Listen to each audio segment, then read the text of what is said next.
একটা জাতির ধ্বংসের জন্য নৈতিকতা বিবর্জিত নেতৃত্বই যথেষ্ট। আপনার বাবা নেতা ছিল, আপনি ছেলে, তো আপনি নেতা, এটাকে নেতৃত্ব বলে না। আপনি যদি মানুষকে প্রভাবিত করবার ক্ষমতা হাসিল করেন, মানুষের কাজে আসেন, আপনাকে যদি সমাজে কাজে লাগে, আপনি মানুষকে সাপোর্ট করেন, তখন আপনি নেতা। আসসালামু আলাইকুম ওয়া রাহমাতুল্লাহি ওয়া বারাকাতুহু।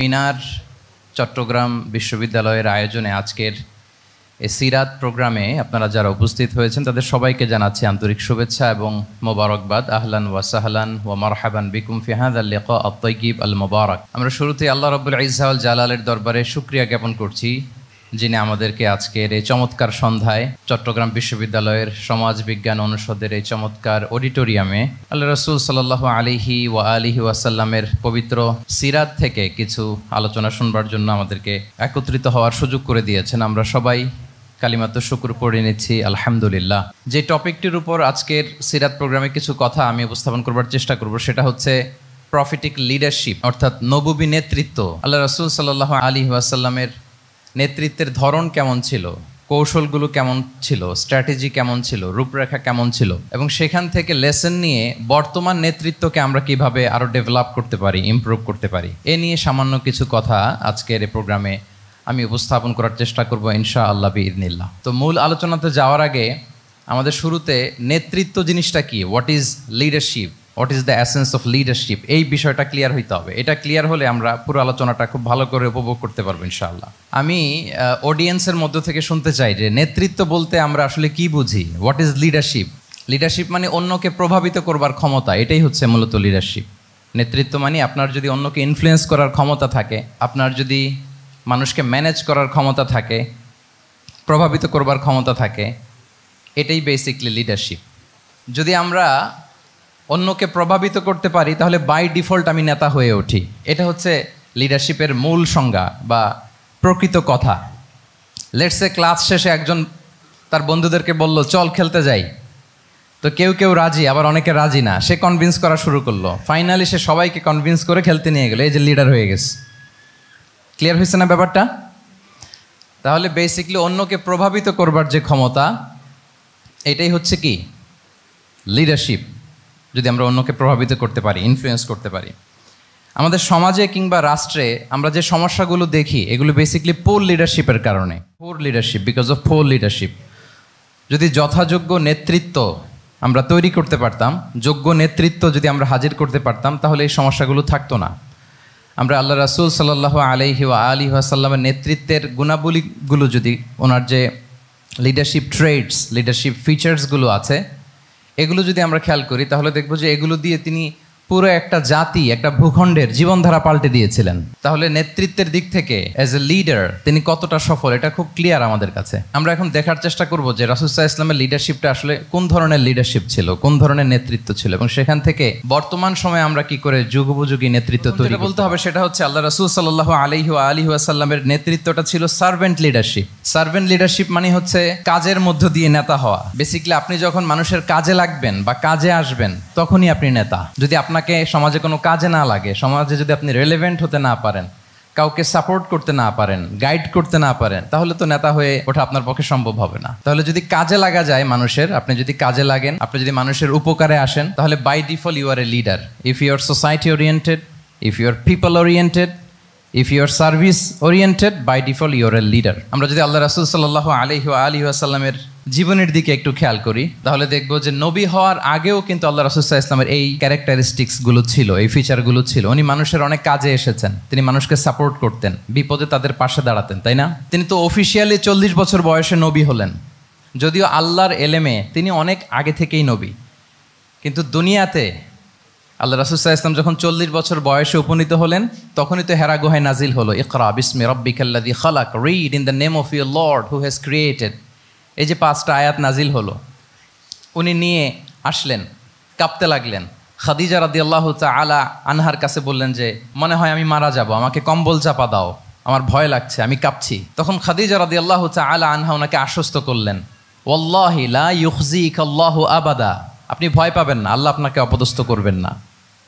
ইন্নাকা লা তাসিলুর রাহিমা ওয়া তাসদুকুল হাদিসা, নিশ্চয়ই আপনি আত্মীয়তার সম্পর্ককে বজায় রাখেন, আপনি সবসময় সত্য কথা বলেন। ওয়া তাহমিলুল কাল্লা, আপনি মানুষের বোঝা বয়ে দেন। ওয়া তাকসিবুল মা'দুমা, যার উপার্জন করার কোনো সক্ষমতা নেই তার জন্য আপনি উপার্জন করেন, তাকে আপনি ফিনান্সিয়াল সাপোর্ট করেন। ওয়া তাকরিউদ দাইফা, আপনি মেহমানকে খাওয়ান।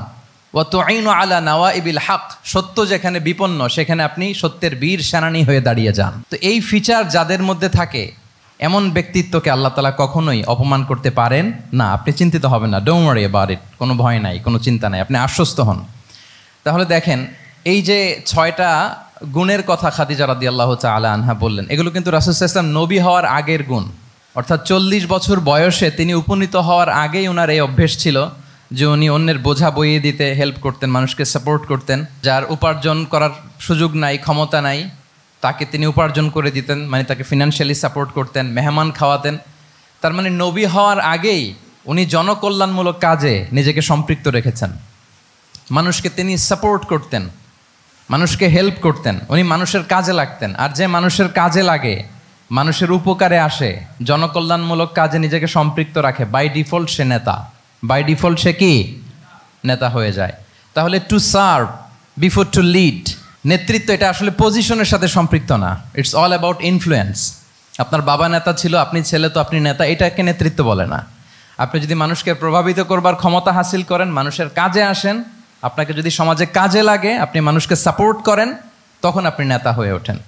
তাহলে রাসূল সাল্লাল্লাহু আলাইহি ওয়াসাল্লামের লিডারশিপটা যদি বুঝতে হয়, প্রথম কথা হচ্ছে ওনার লিডারশিপের প্যাটার্নটা ছিল সার্ভেন্ট লিডারশিপ, মানে সার্ভিস দেওয়ার মধ্য দিয়ে উনি নেতা বনে গেছেন। নবী হওয়ার আগেই ওনার মধ্যে এই ট্রেড ছিল, উনি মানুষকে সার্ভিস দিতেন। আরবিতেও একটা কথা আছে, সাইয়্যিদুল কওমি খাদিমুহুম, মানে যিনি সমাজের নেতা তিনি হবে সমাজের সবচেয়ে বড় খাদেম। যিনি নেতা হবেন তিনি সমাজের সবচেয়ে বড় কি হবেন? খাদেম হবেন। আমি টোটাল 12টা পয়েন্ট আলোচনা করবার চেষ্টা করবো ইনশাআল্লাহ। প্রথম পয়েন্টটা হচ্ছে সার্ভেন্ট লিডারশিপ, মানে to serve before to lead. নেতা হওয়ার আগে খাদেম হইতে হবে। কি হইতে হবে? খাদেম হইতে পারলে আপনি বাই ডিফল্ট নেতা। তাহলে আল্লাহ রাসূল সাল্লাল্লাহু আলাইহি ওয়া আলিহি ওয়াসাল্লামের নেতৃত্বের প্রথম কথা হচ্ছে ওনার লিডারশিপ প্যাটার্নটা ছিল সার্ভেন্ট লিডারশিপ। এটা হচ্ছে নাম্বার 1। 2 নম্বর কথা হচ্ছে নেতৃত্বের জন্য যেটা লাগে সেটা হচ্ছে কম্পিটেন্স। কিছু কম্পিটেন্স লাগে, এর মধ্যে অন্যতম কম্পিটেন্স হচ্ছে অ্যালোকোয়েন্স, বাগ্মিতা, বক্তব্যের পারঙ্গমতা, এটা লাগে। মানে যিনি নেতা হবেন তিনি কথা বলতে জানতে হবে, কথা বলতে পারতে হবে। এবার বলেন তো আল্লাহ রাসূল সাল্লাল্লাহু আলাইহি ওয়াসাল্লামের এই কোয়ালিটিটা ছিল কি ছিল না? অসাধারণ কমিউনিকেশন স্কিল ছিল আল্লাহ রাসূল সাল্লাল্লাহু আলাইহি ওয়াসাল্লামের। এবং ওনার পাবলিক স্পিকিংয়ের যে কি দক্ষতা, আমরা ওনার বিভিন্ন বক্তব্যে, ওনার জুমার খুতবায়, ওনার বিভিন্ন আলোচনায়, বক্তব্যগুলো থেকে আমরা বুঝতে পারি। তাহলে নেতা হইতে হলে তার এলোকোয়েন্স লাগে, বাগ্মিতা লাগে। একজন মানুষ সর্বপ্রথম কোন জিনিসের প্রেমে পড়ে জানেন? কথার প্রেমে পড়ে। কিসের?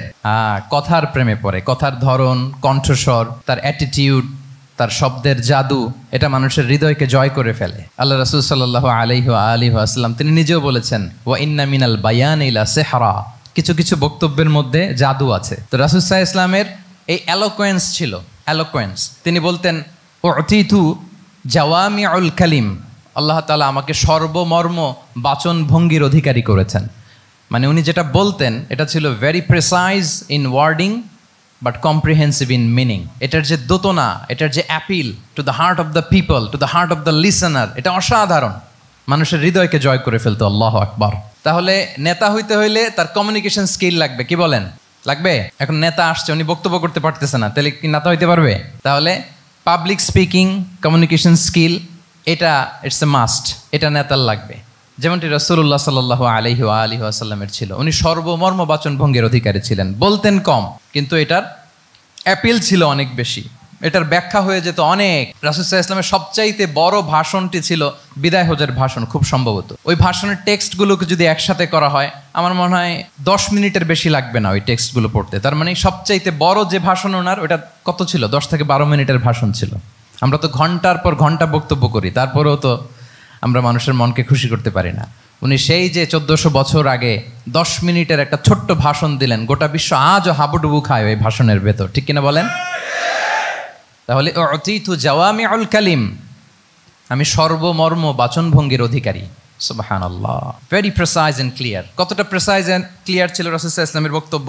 আম্মা জান আয়েশা রাদিয়াল্লাহু তাআলা আনহা বলেন, লাউ আদ্দাহুল আদু লা আহসাহু, তিনি যখন যদি চাইতো যে দেখি কয়টা শব্দ বললেন বক্তব্যে, কয়টা বাক্য বললেন, চাইলে মুহূর্তে গুনে ফেলা যেত সেটা। এত প্রেসাইজ এন্ড ক্লিয়ার বক্তব্য ছিল যে তিনি কয়টা বাক্য ব্যবহার করেছেন, কয়টা শব্দ ইউজ করেছেন এই বক্তব্যে চাইলে যে কেউ গুনে ফেলতে পারত। এবং তিনি খুবই শুদ্ধ আরবিতে কথা বলতেন, আফসাহুল লিসান ছিলেন। বিশুদ্ধ ভাষায় কথা বলতে পারা এটা অনেক জরুরি। রাসূল সাল্লাল্লাহু আলাইহি ওয়াসাল্লাম অত্যন্ত বিশুদ্ধ আরবিতে কথা বলতেন এবং বিশুদ্ধ আরবি জানাটা বা বিশুদ্ধ ভাষাটা এত জরুরি যে আল্লাহ তাআলা তার প্রিয় হাবিবকে এই বিশুদ্ধ ভাষা শেখানোর জন্য মায়ের বুকের দুধ খাওয়া থেকে বঞ্চিত রেখেছিলেন।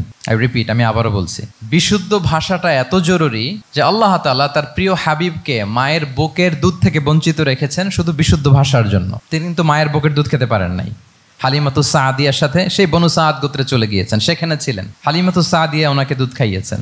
এরপরে যখন মরুভূমির চমৎকার পরিবেশে একেবারে বিশুদ্ধ আরবি তিনি শিখেছেন, আবার শিশু মুহাম্মদ সাল্লাল্লাহু আলাইহি ওয়াসাল্লামকে তিনি তার মায়ের কাছে ফিরিয়ে দিয়েছেন। তাহলে চিন্তা করে দেখেন যে বিশুদ্ধ ভাষার জন্য মায়ের বুকের দুধকে স্যাক্রিফাইস করা হয়েছে। আল্লাহু আকবার। তাহলে আম্মা জান আয়েশা রাদিয়াল্লাহু তাআলা আনহা বলতেন, লাউ আদ্দাহুল আদ্দু লাহসাহু, চাইলে যে কেউ গুনতে পারতো যে তিনি প্রিয় নবীজি কয়টা বাক্য বললেন, কয়টা শব্দ, এত প্রিসাইজ এন্ড ক্লিয়ার ছিল। অন্য বর্ণনায় এসেছে কানা ইয়াতাকাল্লামু বিকালামিন বাইনাহু ফাসলুন, তিনি এমন ভাবে কথা বলতেন, কথার মাঝখানে মাঝখানে পজ দিতেন। কে দিতেন? পজ দিতেন, মানে একটু থামতেন যাতে করে শ্রোতারা বুঝতে পারে।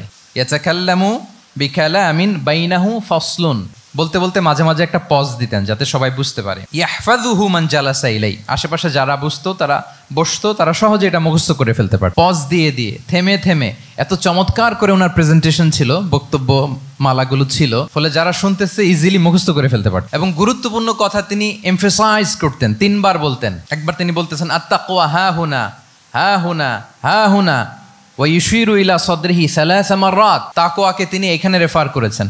আমরা তো মনে করি তাকওয়া সব ঢুকে গেছে এখানে, তাকওয়া ঢুকে গেছে টুপিতে, তাকওয়া ঢুকে গেছে জামাতে, এগুলো তাকওয়ার একটা নমুনা। কিন্তু আল্লাহ রাসূল সাল্লাল্লাহু আলাইহি ওয়াসাল্লাম বলেছেন তাকওয়া এখানে এখানে এখানে, এভাবে 3 বার তিনি ইঙ্গিত করেছেন।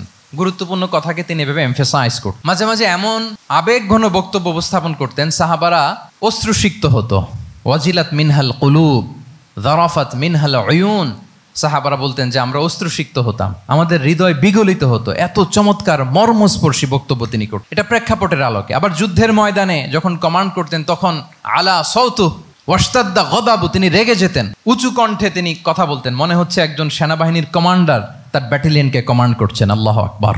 তাহলে বক্তব্যের যত দিক হতে পারে, স্লো মোশনে তেজস্বী বক্তব্য, খুব জ্বালাময়ী বক্তব্য, আবার মর্মস্পর্শী বক্তব্য, সব ধরনের বক্তব্য তিনি করতেন। সুবহানাল্লাহ। তাহলে এলোকোয়েন্স, 2 নাম্বার হচ্ছে এলোকোয়েন্স। কম্পিটেন্সের খুব গুরুত্বপূর্ণ একটা অংশ হচ্ছে এলোকোয়েন্স, বাগ্মিতা। এটা একজন নেতার থাকা চাই। কি বলেন? একজন নেতার এরকম বক্তব্য দিতে জানতে হবে না? আল্লাহ রাসূল সাল্লাল্লাহু আলাইহি ওয়া আলিহি ওয়াসাল্লাম তিনি ঠিক এইভাবে বক্তব্য করতেন। মাঝে মাঝে তিনি ইমোশনাল ইন্টেলিজেন্স ইউজ করতেন, মানে আবেগ অনুভূতিকে নাড়িয়ে দিয়ে শ্রোতাকে প্রভাবিত করে ফেলা। স্পিরিচুয়াল ইন্টেলিজেন্স বা ইমোশনাল ইন্টেলিজেন্স তিনি বক্তব্যের মধ্যে ব্যবহার করতেন। এমনভাবে তিনি নাসিহাত করতেন, এমনভাবে কথা বলতেন, মানুষের আবেগ অনুভূতিকে তিনি নাড়িয়ে দিতেন। আল্লাহু আকবার। ছোট্ট একটা উদাহরণ এখানে আমি হাজির করি। আপনারা হুনাইনের যুদ্ধের কথা নিশ্চয়ই শুনেছেন। কত হিজরিতে হয়েছিল? 8ম হিজরি। তার মানে মক্কা বিজয়ের ইমিডিয়েট পরেই, কয়েক সপ্তাহ পরেই তো হুনাইনের যুদ্ধ হয়েছিল। তো এই হুনাইনের যুদ্ধে অনেক ওয়ার বুটিজ মুসলমানদের করতলগত হয়েছিল, মানে অনেক গানিমাত, অনেক সম্পদ ওনারা যুদ্ধ শেষে যুদ্ধলব্ধ সম্পদ হিসেবে পেয়েছিলেন। 24,000 উট, প্রায় 40,000 ভেড়া, এত পরিমাণ গানিমত যখন রাসূল সাল্লাল্লাহু আলাইহি ওয়াসাল্লাম পেলেন, তিনি এগুলো বন্টন করতে শুরু করলেন। কিন্তু রাসূল সাল্লাল্লাহু আলাইহি ওয়াসাল্লাম তিনি বন্টন করতে যে আনসারি সাহাবীদেরকে, অর্থাৎ মদিনার যে সাহাবারা, তাদেরকে কিছুই দিলেন না, বরং তিনি মক্কার সাহাবাদেরকে দিলেন, অন্যান্য গোত্রের লোকদেরকে দিলেন, আশেপাশের সবাইকে দিলেন, কিন্তু দিলেন না কাদেরকে? আনসারি সাহাবীদেরকে। তো ফলে এত বিশাল ওয়ার বুটিজ, এর মধ্যে থেকে কিছুই আনসারিরা পেল না। ওনাদের মধ্যে ক্ষোভের জন্ম নিল। ক্ষোভ থেকে ওনারা সমালোচনা করতে আরম্ভ করলেন আল্লাহ রাসূল সাল্লাল্লাহু আলাইহি ওয়াসাল্লামের। এবং সমালোচনা করতে করতে এটা এমন পর্যায়ে চলে গেল, এক পর্যায়ে তারা বলতে আরম্ভ করলো যে আমরা ওনার জন্য জান দিলাম, জীবন দিলাম, আজকে উনি এত সম্পদ পেয়ে সব নিজ এলাকার লোকদের মাঝে বন্টন করে দিল, এটা কি ঠিক করলো উনি? আল্লাহ তাআলা আল্লাহর নবীকে ক্ষমা করুক। মানে কেমন যেন রাসূল একটা ভুল করে ফেলছেন, রাসূল সাল্লাল্লাহু আলাইহি ওয়াসাল্লাম ওনাদেরকে দিতে বাধ্য ছিলেন, এটা যেহেতু দেন নাই, আল্লাহ তার রাসূলকে ক্ষমা করুক, এরকম একটা কথা তারা বলে ফেললেন। এটা তো অনেক বড় কথা। আল্লাহ রাসূল সাল্লাল্লাহু আলাইহি ওয়া আলিহি ওয়াসাল্লাম যখন এই কথা শুনলেন, তখন তিনি আনসারি সাহাবীদেরকে জড়ো করে একটা গেট টুগেদার করে এমন ইমোশনালি ওনাদেরকে কাবু করলেন, ইমোশনাল ইন্টেলিজেন্স ইউজ করলেন। এখানে তারা এসেছিল ক্ষোভ নিয়ে, অসন্তোষ নিয়ে, পরে সবাই কান্না করে রাসূল সাল্লাল্লাহু আলাইহি ওয়াসাল্লামের কাছে ক্ষমা চেয়ে সেই মজলিস থেকে উঠতে বাধ্য হয়েছে। তিনি সবাইকে ডেকে বললেন, ইয়া মা'আশারাল আনসার আলাম আতিকুম দুল্লালান ফাহাদাকুমুল্লাহ ওয়া আলাতান ফাআগনাকুমুল্লাহ ওয়া আ'দাআন ফাআল্লাফাল্লাহু বাইনা কুলুবিকুম। চমৎকার চমৎকার এক্সপ্রেশন যে ওহে আনসাররা, আমি কি তোমাদেরকে পথভ্রষ্ট পাইনি, পথহারা পাইনি? আমার ওসিলায় তোমরা হেদায়েতের দেখা পেয়েছো। আমি কি তোমাদেরকে নিঃস্ব পাইনি?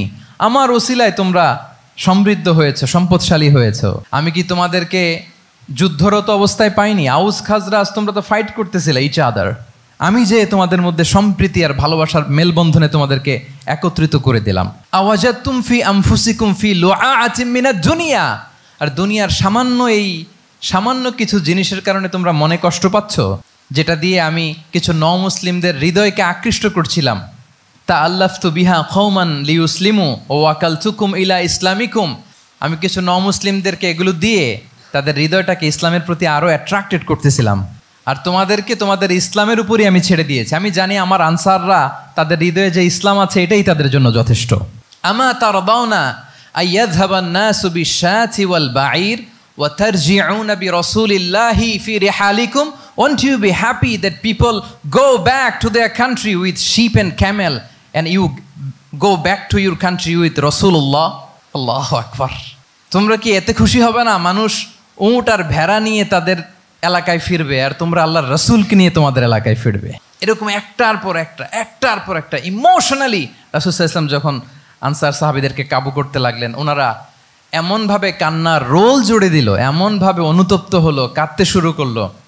পরে এরা বলতে আরম্ভ করলো, আমি তো দু একটা বাক্য বললাম, লম্বা চূড়া মন মাতানো বক্তব্য, হৃদয়স্পর্শী বক্তব্য।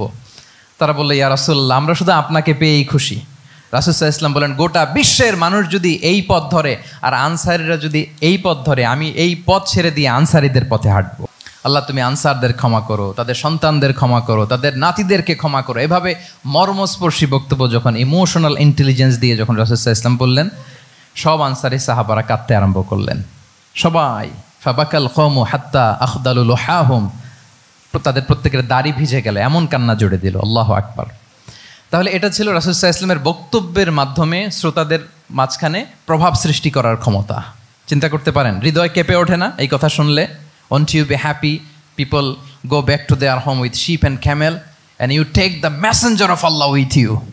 মানুষ ছাগল ভেড়া নিয়ে ফিরতেছে, তোমরা তো আল্লাহর নবীকে নিয়ে ঘরে ফিরতেছো। আল্লাহু আকবার। তাহলে এই কম্পিটেন্সটা লাগে একজন নেতার, তিনি এরকম মর্মস্পর্শী বক্তব্য দিতে জানতে হবে। 3 নাম্বার হচ্ছে কম্পেশন, মানে সফট হার্টেড, দয়াদ্র হৃদয় হতে হবে। আপনি মানুষের দুঃখ যদি আপনাকে কাঁদায় তবেই আপনি নেতা। আমরা আল্লাহ রাসূল সাল্লাল্লাহু আলাইহি ওয়াসাল্লামের দিকে যদি তাকাই, ওনার তো একটা উপাধিই হচ্ছে রাহমাতাল লিল আলামিন। আল্লাহ রাসূল সাল্লাল্লাহু আলাইহি ওয়াসাল্লামের উপাধি কি? ওমা আরসালনাকা ইল্লা রাহমাতাল লিল আলামিন। We have not sent you but as mercy for all the worlds. নবী হে, আপনাকে সবার জন্য আমি মার্সি করে পাঠিয়েছি, রাহমা করে পাঠিয়েছি। আপনি সবার জন্য রহমত, মানুষের জন্য, ম্যানকাইন্ড, জিনকাইন্ড, অ্যানিমালস, সবার জন্য আপনি রাহমা। রাসূল সাল্লাল্লাহু আলাইহি ওয়াসাল্লাম কতটা দয়াদ্র ছিল। আল্লাহ তাআলা অন্য আয়াতে বলছেন, ফাবিমা রাহমাতিম মিনাল্লাহি লিনতা লাহুম ওয়ালাউ কুনতা ফাযযান গালিযাল কলবি লানফাদ্দু মিন হাওলিক। নবী হে, লিনতা লাহুম, সবার জন্য আপনি সফট হার্টেড হয়েছেন আল্লাহর অনুগ্রহে। যদি আপনি সফট হার্টেড না হয়ে আপনি যদি কঠোর হৃদয়ের অধিকারী হতেন, তাহলে এখন লোকেরা যেমনি আপনাকে ঘিরে রাখে, আপনার চারিপাশে সবাই ঘিরে রাখতো না। আল্লাহু আকবার। সাহাবারা সব সময় রাসূল সাল্লাল্লাহু আলাইহি ওয়াসাল্লামের সঙ্গ পেতে চাইতো, অ্যাকম্পানি চাইতো, ঘিরে রাখ। এমনকি অনেক সাহাবী ঘরে ভালো না লাগলে রাসূল সাল্লাল্লাহু আলাইহি ওয়াসাল্লামের কাছে চলে আসতো। এমনকি অনেক সাহাবী বলতেন যে আমার পেটে ক্ষুধা লাগলেই আমি রাসূলের কাছে যেতাম, কারণ রাসূলের চেহারা দেখলে আমার পেটের ক্ষুধা উধাও হয়ে যেত। ফাবিমা রাহমাতিম মিনাল্লাহি লিনতা লাহুম। নবী হে, আল্লাহর অনুগ্রহে আপনি কোমলভাষী হয়েছেন। কোমল হৃদয়ের হওয়া, সফট হার্টেড হওয়া, দয়াদ্র চিত্তের হওয়া, এটা অন্যতম একটা লিডারশিপ ট্রেট। এত দয়াদ্র ছিলেন, আল্লাহ তাআলা বলছেন, ফালাআল্লাকা বাখিউন নাফসাকা আলা আসারিহিম ইল্লাম ইউমিনু বিহাযাল হাদীসি আসাফা।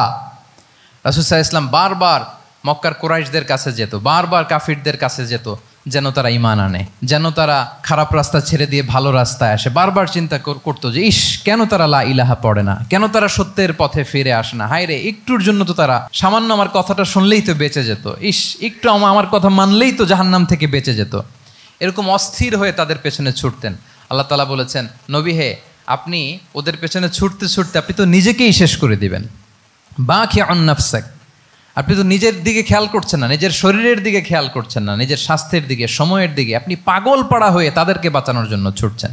তাহলে কতটা দয়াদ্র কোমল হৃদয়ের অধিকারী হলে যে কাফেররা রাসূল সাল্লাল্লাহু আলাইহি ওয়াসাল্লামকে ফিজিক্যালি মেন্টালি এমন কোনো টর্চার নেই, করে নাই, তাদের পিছনে পিছনে ছুটতেন তিনি। হায় রে, একটু যদি ইমানের রাস্তায় আনা যায়, কোনোভাবে যদি তাদেরকে বুঝিয়ে কনভিন্স করা যায়, তাহলে কম্প্যাশনেট, দয়ালু হওয়া, এটা নেতৃত্বের অন্যতম একটা গুণ। আপনার হৃদয়ে দয়া থাকতে হবে, মায়া থাকতে হবে সবার জন্য, কারণ নেতা তিনি তো সবার। লেটসে বাংলাদেশের যিনি প্রধানমন্ত্রী হবেন, আরও রেলেভেন্ট হয়ে যাচ্ছে এখন কথা, সামনে তো নির্বাচন আসতেছে, সো কেউ না কেউ তো প্রধানমন্ত্রী হবে। তো উনি যখন প্রধানমন্ত্রী হবে ধরেন, তো উনি কি শুধু ওনার দলের প্রধানমন্ত্রী হবেন? তাহলে উনি 18 কোটি মানুষের প্রধানমন্ত্রী হবেন, ঠিক কিনা বলেন? তাহলে সবার জন্য ওনার হৃদয়ে দয়া, ভালোবাসা, এটা থাকার দরকার আছে না নাই?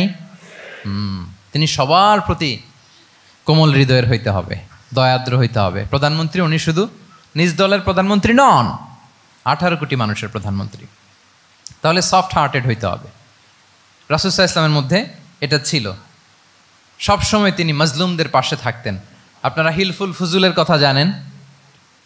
ওনার বয়স যখন 35, ইয়ামানের এক ব্যবসায়ী আসছিল মক্কায় ব্যবসা করতে। পণ্য বিক্রির পরে আস ইবনে ওয়াইল নামে এক দুষ্ট জালেম, সে পণ্য নিয়ে বলে, আমরা এই এলাকার লোক, আমরা দাম দিব না, কি করতে পারো করো। এই লোক কান্না জুড়ে দিল। তার কান্না দেখে রাসূল সাল্লাল্লাহু আলাইহি ওয়াসাল্লামের হৃদয়ে দয়া হলো। তিনি ওনার চাচা জুবাইর ইবনে আব্দুল মুত্তালিব সহ ওনার মতো যারা ইয়াং স্টার আছে সবাইকে নিয়ে একটা সংঘ করলেন। এটাই তো হালাফুল ফুদুল, মূলত নাম হচ্ছে হালাফুল মুত্তাইয়িবিন। জাহিলি যুগে ওনাদের প্রথা ছিল, কোনো একটা ভালো কাজে কেউ যখন এক হতো, রং ভর্তি বালতির ভেতরে হাত ঢুকিয়ে তারা পাথরের মধ্যে ওই হাতের ছাপ দিত, সবাই ওইখানে ছাপ দিত। ফলে কাইন্ড অফ কভেনেন্ট, এটা একটা চুক্তির মতো, যে আমরা চুক্তিবদ্ধ হলাম, এগ্রিমেন্ট করলাম যে আমরা সবাই এক। তো রাসূল সাল্লাল্লাহু আলাইহি ওয়াসাল্লাম ওনার মতো ইয়াংস্টারদেরকে নিয়ে এই হালাফুল মুত্তাইয়িবিন বা হালাফুল ফুদুল করেছেন। এবং এটার মূল কথা ছিল, মূল স্লোগান ছিল, নাহনু মাআল মাজলুম দিদ্দা যালিম, আমরা সবসময় মাজলুমের পক্ষে থাকবো, জালিমের বিপক্ষে। এটা ছিল হিলফুল ফুজুলের কি মূল শিক্ষা। এভাবে সব সময় তিনি মাজলুমদের সাথে ছিলেন। শ্রমিক সাহাবীদেরকে বড্ড ভালোবাসতেন, শ্রমজীবীদেরকে বড্ড ভালোবাসতেন। এমনকি বিদায় হজের মতো এরকম গুরুত্বপূর্ণ ভাষণও শ্রমজীবীদের কথা বাদ যায়নি, গরিবদের কথা বাদ যায়নি। আরিকাআকুম আতঈমুহুম মিম্মা তাআকুলুন ওয়ালবাসুহুম মিম্মা তালবাসুন। খবরদার, সেদিনও বলেছিলেন সেই বিদায় হজের ভাষণে, তোমরা তোমাদের শ্রমজীবী লোকদের কথা ভুলে যেও না, তোমাদের স্টাফদের কথা, তোমাদের দাস দাসীদের কথা। তোমরা যা খাবে সেখান থেকে তাদেরও খাওয়াবে, তোমরা যে পোশাক পরবে সেখান থেকে তাদেরও পোশাকের ব্যবস্থা করবে। আল্লাহু আকবার। তাহলে রাহমাতাল লিল আলামিন, তিনি ছিলেন কম্প্যাশনেট, দয়ালু হৃদয়ের অধিকারী। 4 নম্বরে হচ্ছে ইন্টেগ্রিটি। ইন্টেগ্রিটি মানে সততা, নৈতিকতা থাকতে হবে। এটা অন্যতম একটা লিডারশিপ ট্রেট। এটার বড় ক্রাইসিস এখন ইন্টিগ্রিটির। রাসূল সাল্লাল্লাহু আলাইহি ওয়াসাল্লামের লিডারশিপটা ছিল এথিক্যাল লিডারশিপ, কিন্তু এইটার অনেক বড় ক্রাইসিস আমাদের সমাজে, আমাদের নেতৃত্বের মাঝে। কি বলেন? নৈতিকতার ঘাটতি আছে না? নৈতিকতা বিবর্জিত নেতৃত্ব, এটা দিয়ে কিছুই হয় না। একটা জাতির ধ্বংসের জন্য নৈতিকতা বিবর্জিত নেতৃত্বই যথেষ্ট। এজন্য নৈতিকতা লাগবে, ইন্টিগ্রিটি, সততা। আমরা যদি আল্লাহ রাসূল সাল্লাল্লাহু আলাইহি ওয়াসাল্লামের নেতৃত্বের দিকে তাকাই, ওনার সততা, ওনার সত্যবাদিতা, ওনার আমানতদারিতা নিয়ে যদি আমরা একটু সিরাতের পরতে পরতে খেয়াল করি, এমনকি নবী হওয়ার আগে যদি খেয়াল করি, তাহলে দেখব যে মক্কার লোকেরা আল্লাহ রাসূল সাল্লাল্লাহু আলাইহি ওয়াসাল্লামকে আস-সাদিক, আল আমিন উপাধিতে ভূষিত করেছেন। সুবহানাল্লাহ, মানে সত্যবাদী, ট্রুথফুল অ্যান্ড ট্রাস্টওয়ার্দি। স্বয়ং মক্কার লোকেরা, মক্কার মুশরিকরা রাসূল সাল্লাল্লাহু আলাইহি ওয়াসাল্লামকে উপাধি দিয়েছিলেন আল আমিন। কি উপাধি দিয়েছিলেন? আল আমিন। তার মানে কখনো মিথ্যা বলেননি, কখনো আমানতের খেয়ানত করেননি। যখন আয়াত নাজিল হলো, ওয়া আনজির আশিরাতাকাল আকরাবিন, হে নবী আপনি আপনার নিকট আত্মীয়দেরকে সতর্ক করুন জাহান্নামের আযাবের, তিনি সাফা পাহাড়ের চূড়ায় উঠে গেলেন, ডাকতে আরম্ভ করলেন, ও মক্কার লোকেরা, ও আমার আত্মীয়রা, আমি যদি বলি এই পাহাড়ের পেছনে একদল ঘোড় সাওয়ার সশস্ত্র ব্যাটালিয়ন তোমাদেরকে এখনই অ্যাটাক করবে, তোমরা কি বিশ্বাস করবে? আকুনতুম মুসাদ্দিকিয়া, আমার কথা বিশ্বাস করবে? মক্কাবাসী এক বাক্যে কি বলেছিল জানেন? তারা বলেছিল নাম, অবশ্যই বিশ্বাস করব। কেন বিশ্বাস করবে? বলে যে মা জাররাবনা আলাইকা ইল্লা সিদকা, we have never ever experienced a single lie from you in our life. আমরা জীবনে কোনোদিন তোমার মিথ্যা বলতে শুনি নাই। আল্লাহু আকবার। কি নিঃসংকোচ স্বীকৃতি এলাকার লোকদের। এইটা আমাদের সমাজে অনেক বড় ক্রাইসিস, আমানতদারিতা, ট্রাস্টওয়ার্দিনেস। সো এখান থেকে আমাদের শিখতে হবে, অনেক কিছু রিভাইজ করতে হবে আমাদেরকে। এই যে নতুন বাংলাদেশের চমৎকার সময় এসেছে, আর 54 বছরও হয়তো আমরা এই সুযোগ পাবো না। এজন্য আমাদেরকে শিখতে হবে রাসূল সাল্লাল্লাহু আলাইহি ওয়াসাল্লামের যে ইন্টিগ্রিটি, ওনার যে ট্রাস্টওয়ার্দিনেস, এই আমানতদারিতা থেকে আমাদেরকে শিখতে হবে। তাহলে নেতাকে আস্থার জায়গা তৈরি করে নিতে হয়। রাসূল সাল্লাল্লাহু আলাইহি ওয়াসাল্লাম এটা ধীরে ধীরে তৈরি করেছেন। আপনারা জানেন যে উনি নবুয়তের আগে পার্টনারশিপে বিজনেস করতেন খাদিজা রাদিয়াল্লাহু তাআলা আনহার সাথে। মানে খাদিজা রাদিয়াল্লাহু তাআলা আনহার ইনভেস্টমেন্ট আর উনি শ্রম দিতেন। তো উনি সিরিয়াতে গিয়েছেন পণ্য নিয়ে, মালামাল নিয়ে। ওনার ব্যবসা বাণিজ্যের ধরন কেমন এটা দেখবার জন্য খাদিজা রাদিয়াল্লাহু তাআলা আনহা ওনার এক বান্ধবীকে পাঠিয়েছিলেন ওই ক্যারাভ্যানে, ওই কাফেলায়। নাম ছিল মাইসারা। তো মাইসারাকে বলেছে, মাইসারা তুমি দেখবা যে টাকা পয়সা আবার উল্টাপাল্টা করে কিনা, ঠিকঠাক মতো ব্যবসা করে কিনা, আমার huge investment, on behalf of me তুমি এই ক্যারাভ্যানে থাকবে আর দেখবে যে মোহাম্মদ ঠিকঠাক বিজনেসটা করে কিনা। আল্লাহু আকবার। মাইসারা এই সফর শেষে এসে খাদিজা রাদিয়াল্লাহু তাআলা আনহার কাছে এমন পজিটিভ রিভিউ দিয়েছে, এই রিভিউ শুনেই খাদিজা রাদিয়াল্লাহু তাআলা আনহা বিষ্ণু ইসা ইসলামকে বিয়ে করার জন্য রাজি হয়ে গেছেন। আলহামদুলিল্লাহ। মাইসারা এসে রিভিউ দিতে লাগলো যে মোহাম্মদ সে সবার চেয়ে আলাদা সাল্লাল্লাহু আলাইহি ওয়াসাল্লাম। তার ওঠা বসা, তার চলন বলন, তার কথন, তার ডিলিংস, তার লেনদেন সব আলাদা, অসাধারণ তিনি। মাইসারার রিভিউ শুনে আল্লাহু আকবার, খাদিজা রাদিয়াল্লাহু তাআলা আনহা তিনি অবাক হয়ে গেলেন এবং তিনি বিয়ের প্রস্তাব পাঠালেন। রাসূল সাল্লাল্লাহু আলাইহি ওয়াসাল্লামের এই আমানতদারিতায় মুগ্ধ হয়ে কি করলেন? বিয়ের প্রস্তাব পাঠালেন। তাহলে কি পরিমাণে ট্রাস্টওয়ার্দিনেস ওনার ছিল। আরো মজার ব্যাপার হচ্ছে, মক্কার কুরাইশরা, মক্কার লোকেরা রাসূল সাল্লাল্লাহু আলাইহি ওয়াসাল্লামের কাছে এসে আমানতের সম্পদ গচ্ছিত রাখতো। আবু জাহেলের কাছে রাখতো না, উতবা, শাইবা, ওয়ালিদ ইবনে মুগিরা কারো কাছে রাখতো না। খেয়াল করে দেখেন, দল করে আবু জাহেলের, দল করে কার? কিন্তু আমানত রাখে কার বাসায়? কি অবাক করা কাণ্ড না? কর্মী হচ্ছে আবু জাহেলের, কিন্তু আমানতের সম্পদ রাখে কার কাছে? মুহাম্মদ সাল্লাল্লাহু আলাইহি ওয়াসাল্লামের বাসায়। রাসূল সাল্লাল্লাহু আলাইহি ওয়াসাল্লাম যেদিন হিজরত করবেন, উনি সাইয়েদনা আলী রাদিয়াল্লাহু তাআলা আনহুকে অ্যাসাইন করে গিয়েছেন যে আলী তুমি থাকো, তুমি কয়েকদিন পরে মদিনায় হিজরতে যাবা, আমার কাছে যত আমানতের সম্পদ আছে এগুলো তুমি আগে বিলি করে তারপরে যাবে। রাসূল সাল্লাল্লাহু আবু বকর রাদিয়াল্লাহু তাআলা আনহুকে নিয়ে চলে গেলেন। আলী রাদিয়াল্লাহু তাআলা আনহুর টানা 3 দিন লেগেছে যে ডেপোজিটগুলো রাসূল সাল্লাল্লাহু আলাইহি ওয়াসাল্লামের কাছে ছিল, আমানতের যেই জিনিসগুলো ছিল এগুলো বন্টন করতে সাইয়েদনা আলী রাদিয়াল্লাহু তাআলা আনহু 3 দিন সময় নিয়েছেন। 3 দিন। এত পরিমাণ আমানতের সম্পদ রাসূল সাল্লাল্লাহু আলাইহি ওয়াসাল্লামের কাছে ছিল। আল্লাহু আকবার। তাহলে এই আমানতদারিতা, সততা, অনেস্টি, ট্রাস্টওয়ার্দিনেস এটা অনেক জরুরি নেতৃত্বের জন্য। নেতা হতে চাইলে তাকে আমানতদার হইতে হবে। যদি একজন ট্রু লিডার কেউ হতে চায়, তার মধ্যে আমানতদারিতা চাই। কি চাই? আমানতদার। তাহলে ইন্টিগ্রিটি। 5 নম্বরে হচ্ছে গুড ইন্টারাকশন উইথ ফলোয়ার্স। নেতার তার ফলোয়ারের সাথে কি লাগবে? ভালো ইন্টারাকশন লাগবে, সুন্দর একটা সম্পর্ক লাগবে, ভালো বোঝাপড়া চাই। একজন ভালো নেতৃত্বের বৈশিষ্ট্য হচ্ছে নেতা তার ফলোয়ারের সাথে কি করবে? ইন্টারেক্ট করবে। এখানেই বস আর লিডারের মধ্যে পার্থক্য। বস কি করে? অর্ডার করে শুধু। বসের কাজ হচ্ছে এই ডুজ অ্যান্ড ডোন্টস বলে দেয়, এইটা করা যাবে, ওইটা করা যাবে, মানে অর্ডার করে, ডিরেক্ট করে। কিন্তু লিডার কি করে? গাইড করে, মেন্টরিং করে, ইন্সপায়ার করে, মোটিভেট করে। So here is the difference between leader and boss. তাহলে বসই হওয়া যাবে না। নেতা হইতে চাইলে বসই হওয়া যাবে না। You have to interact with your followers. আপনার ফলোয়ারের সাথে ইন্টারাকশন লাগবে, তবেই আপনি নেতা। আমরা দেখি রাসূল সাল্লাল্লাহু আলাইহি ওয়াসাল্লামের কেমন ইন্টারাকশন ছিল। রাসূল সাল্লাল্লাহু আলাইহি ওয়াসাল্লাম যে কোনো বড় ডিসিশনে সাহাবাদের সাথে কনসালটেশন করতেন, পরামর্শ করতেন, তারপরে সিদ্ধান্ত নিতেন। ওয়াশাবিরহুম ফিল আমর, এই আয়াতের ভিত্তিতে তিনি সবার সাথে কি করে নিতেন? সাহাবাদের সাথে পরামর্শ করে নিতেন। আপনারা দ্বিতীয় হিজরির যে বদরের যুদ্ধের কথা জানেন, বদরের প্রান্তরটা মদিনা থেকে প্রায় 130 কিলো দক্ষিণ পশ্চিমে। তো ওখানে গেলেন মদিনা থেকে। তিনি যাওয়ার পরে এক জায়গায় তিনি সেনা ক্যাম্প স্থাপন করলেন। স্থাপন করার পরে হাব্বাব ইবনুল মুনজির রাদিয়াল্লাহু তাআলা আনহু তিনি জিজ্ঞেস করলেন, ইয়া রাসূলুল্লাহ, এই যে আপনি এই জায়গায় বদরের প্রান্তরে সেনা শিবির স্থাপন করলেন, সেনা ক্যাম্প স্থাপন করলেন, এটা কি আল্লাহর দেখিয়ে দেয়া কোনো জায়গা নাকি আপনার ইচ্ছায়? তিনি বললেন, আমানজিলান আনসালাকাল্লাহু লাইসা লানা আন নাতাকদ্দামাহু ওয়ালা নাতাআখারা আনহু। এটা কি একেবারে ফিক্সড আল্লাহর পক্ষ থেকে ওহী যে এখানেই শিবির স্থাপন করতে হবে, নাকি আমহুয়া রায়ু ওয়াল হারবু ওয়াল মাকিদা, নাকি এটা যুদ্ধের কৌশল হিসেবে আপনি নিজ থেকে করেছেন? রাসূল সাল্লাল্লাহু আলাইহি ওয়াসাল্লাম বললেন, না, এটা কোনো ওহী না। আমার কাছে মনে হয়েছে, আমার যে অ্যানালিসিস, আমার মনে হয়েছে বদরের যুদ্ধে এখানেই আমাদের পজিশনিংটা হইলে ভালো হয়। হাব্বাব ইবনে মুনযির রাদিয়াল্লাহু তাআলা আনহু বলেন, না, ইযান লাইসা হাযা বিমানসিল ইয়া রাসূলুল্লাহ, তাহলে এইখানে যদি আপনার নিজ থেকে আপনি এটা ডিসাইড করেন, আমি আপনার অনুমতিক্রমে বলতে চাই ইয়া রাসূলুল্লাহ, এইটা সুন্দর জায়গা হয়নি। সুন্দর জায়গা হয়নি? তাহলে কোথায়? হাব্বাব বললেন, ওইখানে, ওই যে বদরের একটা কুয়া আছে, এখানে পানির সোর্স আছে, আমরা যদি ওইখানে একটা ব্লকেট দিয়ে দাঁড়াতে পারি, তাহলে কোরাইশরা এসে আর পানি খেতে পারবে না, ওরা পানি না খেয়েই মরবে, যুদ্ধেও মরবে, পানির অভাবেও মরবে। আল্লাহু আকবার। এক মুহূর্ত দেরি করলেন না রাসূল সাল্লাল্লাহু আলাইহি ওয়াসাল্লাম। এই অপিনিয়ন পাওয়ার সাথে সাথেই বললেন, এই সেনা ক্যাম্প এখান থেকে উঠে হাব্বাব যেখানে বলেছে ওইখানে যে সেনা শিবির স্থাপন করো। এক সেকেন্ডও দেরি করেন নাই। তাহলে কোনো ইগোইস্টিক ঝামেলা ছিল না, ভেরি অ্যাকোমোডেটিভ ছিলেন রাসূল সাল্লাল্লাহু আলাইহি ওয়াসাল্লাম। আমরা অনেক সময় নতুন কোনো কথা শুনলে, কোনো রিফর্ম শুনলে, শ্রোতাদের মধ্যে থেকে কিছু একটা শুনলে আটকে উঠি, চেঞ্জ করতে চাই না, রিজিড হয়ে থাকে। এই রিজিডিটি রাসূল সাল্লাল্লাহু আলাইহি ওয়াসাল্লামের মধ্যে ছিল না, ভেরি অ্যাকোমোডেটিভ ছিলেন, ইজিলি ওপেন আপ করতে পারতেন। মুহূর্তেই বলেন, ঠিক আছে, আমি যেখানে করেছি আসলে ঠিক হয় না, হাব্বাব যেখানে বলেছে সবাই ওখানে যে সেনা ক্যাম্প স্থাপন করো। আল্লাহু আকবার। উনি চাইলে বলতে পারতেন, এই হাব্বাব, তুমি কি আমার চেয়ে বেশি বুঝো? আমি তো নবী, তুমি আমার উম্মাহ, আমার কাছে ওহী আসে।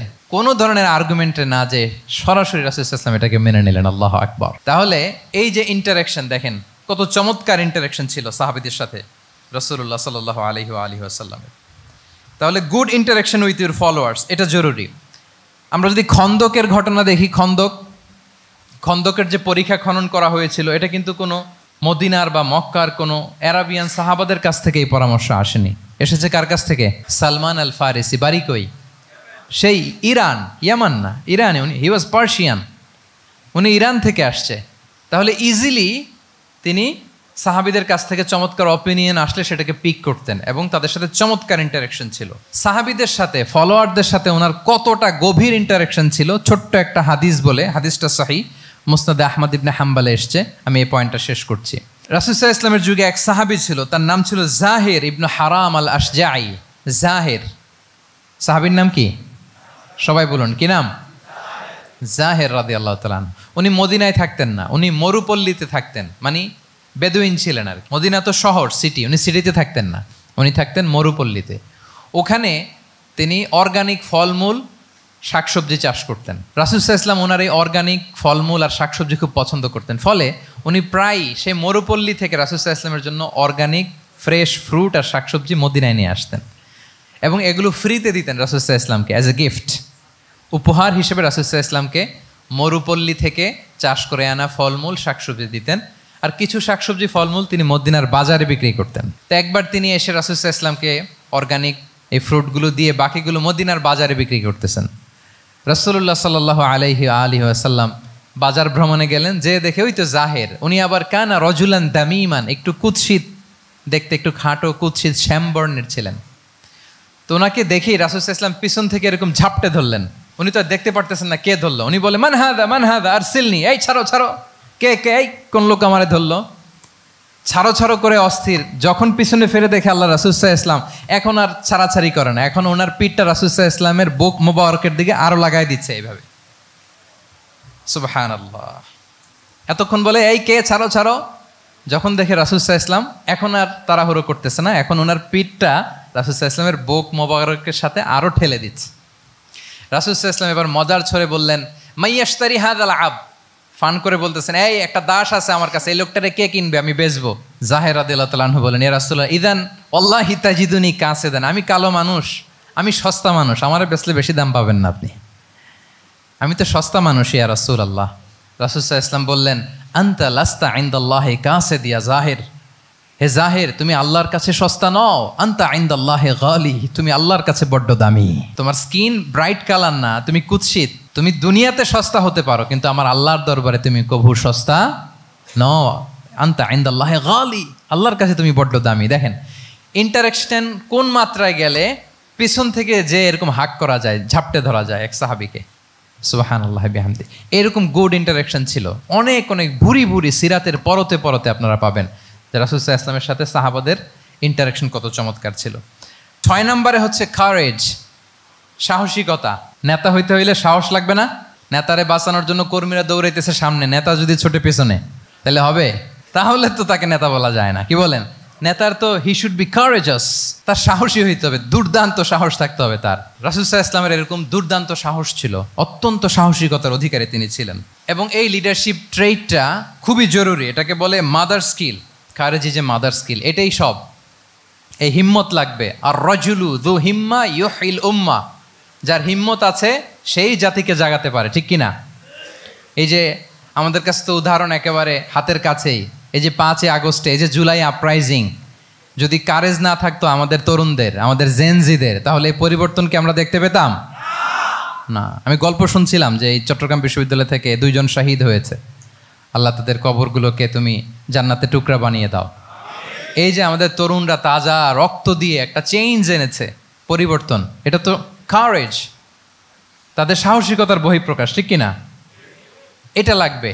কেউ যদি লিড দিতে চায়, লিডার হতে চায়, তার এটা লাগবে, মাস্ট। রাসূল সাল্লাল্লাহু আলাইহি ওয়াসাল্লাম অত্যন্ত সাহসী ছিলেন। 2-1টা উদাহরণ আমরা সিরাত থেকে দেখি। একবার মদিনাতে রাত্রিবেলা বিকট একটা আওয়াজ হলো, বিকট এত আওয়াজ, সবাই ঘুম থেকে জেগে গেল। ঘুম থেকে জেগে সবাই হতভম্ব, কিরে এত আওয়াজ তো মদিনাতে কখনো শুনি না। ঘটনা কি? কেউ ঘোড়া নিয়ে, কেউ উট নিয়ে, কেউ খচ্চর নিয়ে, কেউ এমনি খালি পায়ে ছুটতে আরম্ভ করলো আওয়াজের দিকে, দেখি যাই কোথায় কি হলো। সবাই ছুটতে ছুটতে মাঝপথে যেয়ে দেখে রাসূল সাল্লাল্লাহু আলাইহি ওয়াসাল্লাম আওয়াজ কোথায় হয়েছে, কোত্থেকে হয়েছে দেখে ফিরে আসতেছে, আর বলতেছে লান তুরাউ, ডোন্ট ওয়ারি, আরে ভয় নাই, দেখে আসছি আমি, আল্লাহু আকবার, ভয় নাই, আমি দেখে আসছি, এভরিথিং ইজ ফাইন দেয়ার, সব ঠিক আছে, যাও ফিরো মদিনায় ফিরো। সবাই ভয় পেয়ে ঘোড়া টোরা ওট হাঁকিয়ে ছুটতে আরম্ভ করছে। অনেক দূর যাওয়ার পরে দেখে রাসূল সাল্লাল্লাহু আলাইহি ওয়াসাল্লাম আবু তালহা রাদিয়াল্লাহু তাআলা আনহুর একটা খুবই ক্ষিপ্ত ঘোড়া নিয়ে উনি দেখে ভিজিট করে ফিরে আসতেছেন। সুবহানাল্লাহ। তাইলে বিপদ ঘটলে নেতা থাকতে হবে কই, সামনে না পেছনে? আমাদের নেতারা থাকে কই? নাকি পেছনেও খুঁজে পাওয়া যায় না? It's a big crisis. নেতা থাকবে কোথায়? Front liner. Leader should be front liner. উনি তো লিড দিবে, নেতৃত্ব দিবে। এখন ওনারা যদি খুঁজে পাওয়া না যায় তাহলে থাকবে কিছু না। এই যে শিখতে হবে আমাদের, যেমনটা রাসূল সাল্লাল্লাহু আলাইহি ওয়াসাল্লাম করলেন, বিকট আওয়াজ, উনি আগে চলে গেছে, কাউকে না বলে দেখে টেকে চলে আসতেছে। আল্লাহু আকবার। হুনাইনের যুদ্ধে এক পর্যায়ে মুসলমানরা পর্যদুস্ত হয়ে যাচ্ছিল, আপনারা অনেকে জানেন। To make the long story short, পুরো ঘটনাটা আমি আনবো না। সাহাবারা দিক বিদিক ছুটতে আরম্ভ করলো, পাহাড়ের উপর থেকে এমন প্রবল বেগে তীর ছোড়া হচ্ছিল, সাহাবারা টিকতে পারছিলেন না, কেউ এদিকে কেউ ওদিকে। রাসূল সাল্লাল্লাহু আলাইহি ওয়াসাল্লাম এই তীর তলোয়ারকে উপেক্ষা করে সামনে যেয়ে দাঁড়ালেন ঢালের মতো, আর বললেন আনা নবিয়্যু লা কাযিব আনা ইবনু আব্দুল মুত্তালিব। এই সাহাবারা, আনা নবিয়্যু লা কাযিব, আমি সত্য নবী, আমার দিকে ফেরো, I'm the grandson of Abdul Muttalib, আমি দাঁড়িয়ে আছি, ফেরো। রাসূল সাল্লাল্লাহু আলাইহি ওয়াসাল্লামের যখন এই সাহসী স্টেটমেন্ট তারা পেলেন, আবার আল্লাহু আকবার ধ্বনি নিয়ে সাহাবারা সামনের দিকে এগিয়ে গেছেন। এই যে আগালেন, আর পিছু ফিরলেন না, হুনাইন জয় করেই ছাড়লেন। আল্লাহু আকবার। তাহলে ইতিহাসের পরতে পরতে, সিরাতের পরতে পরতে আমরা দেখবো যে রাসূল সাল্লাল্লাহু আলাইহি ওয়াসাল্লাম হি ওয়াজ এ হাইলি কারেজাস, অনেক সাহসী একজন ব্যক্তিত্ব ছিলেন, অত্যন্ত সাহসী পুরুষ ছিলেন। তাহলে নেতা হইতে হইলে তার কি লাগবে? সাহসিকতা লাগবে, তার তো লিড দিতে হবে ফ্রন্ট লাইন থেকে। এবং কাপুরুষতা, ভীরুতা, এটা থেকে রাসূল সাল্লাল্লাহু আলাইহি ওয়াসাল্লাম পানা চেয়েছেন। আল্লাহুম্মা ইন্নী আউযু বিকা মিনাল হাম্মি ওয়াল হাযান ওয়া আউযু বিকা মিনাল আজজি ওয়াল কাসাল ওয়া আউযু বিকা মিনাল জুবনি ওয়াল বুখল। জুবন মানে কি? ভীরুতা, কাপুরুষতা। হে আল্লাহ, আমি ভীরুতা থেকে, কাপুরুষতা থেকে পানাহা চাই। আমরা যেন কাপুরুষ না হই, আমরা যেন ভীরু না হই, আমরা যেন সত্যের বীর সেনানী হয়ে আবু সাঈদের মতো এরকম 2 হাত প্রসারিত করে দাঁড়াতে পারি, ঠিক কিনা? এই যে কারেজাস আবু সাঈদ, হ্যাঁ, is the icon of courage of Bangladesh, কি বলেন?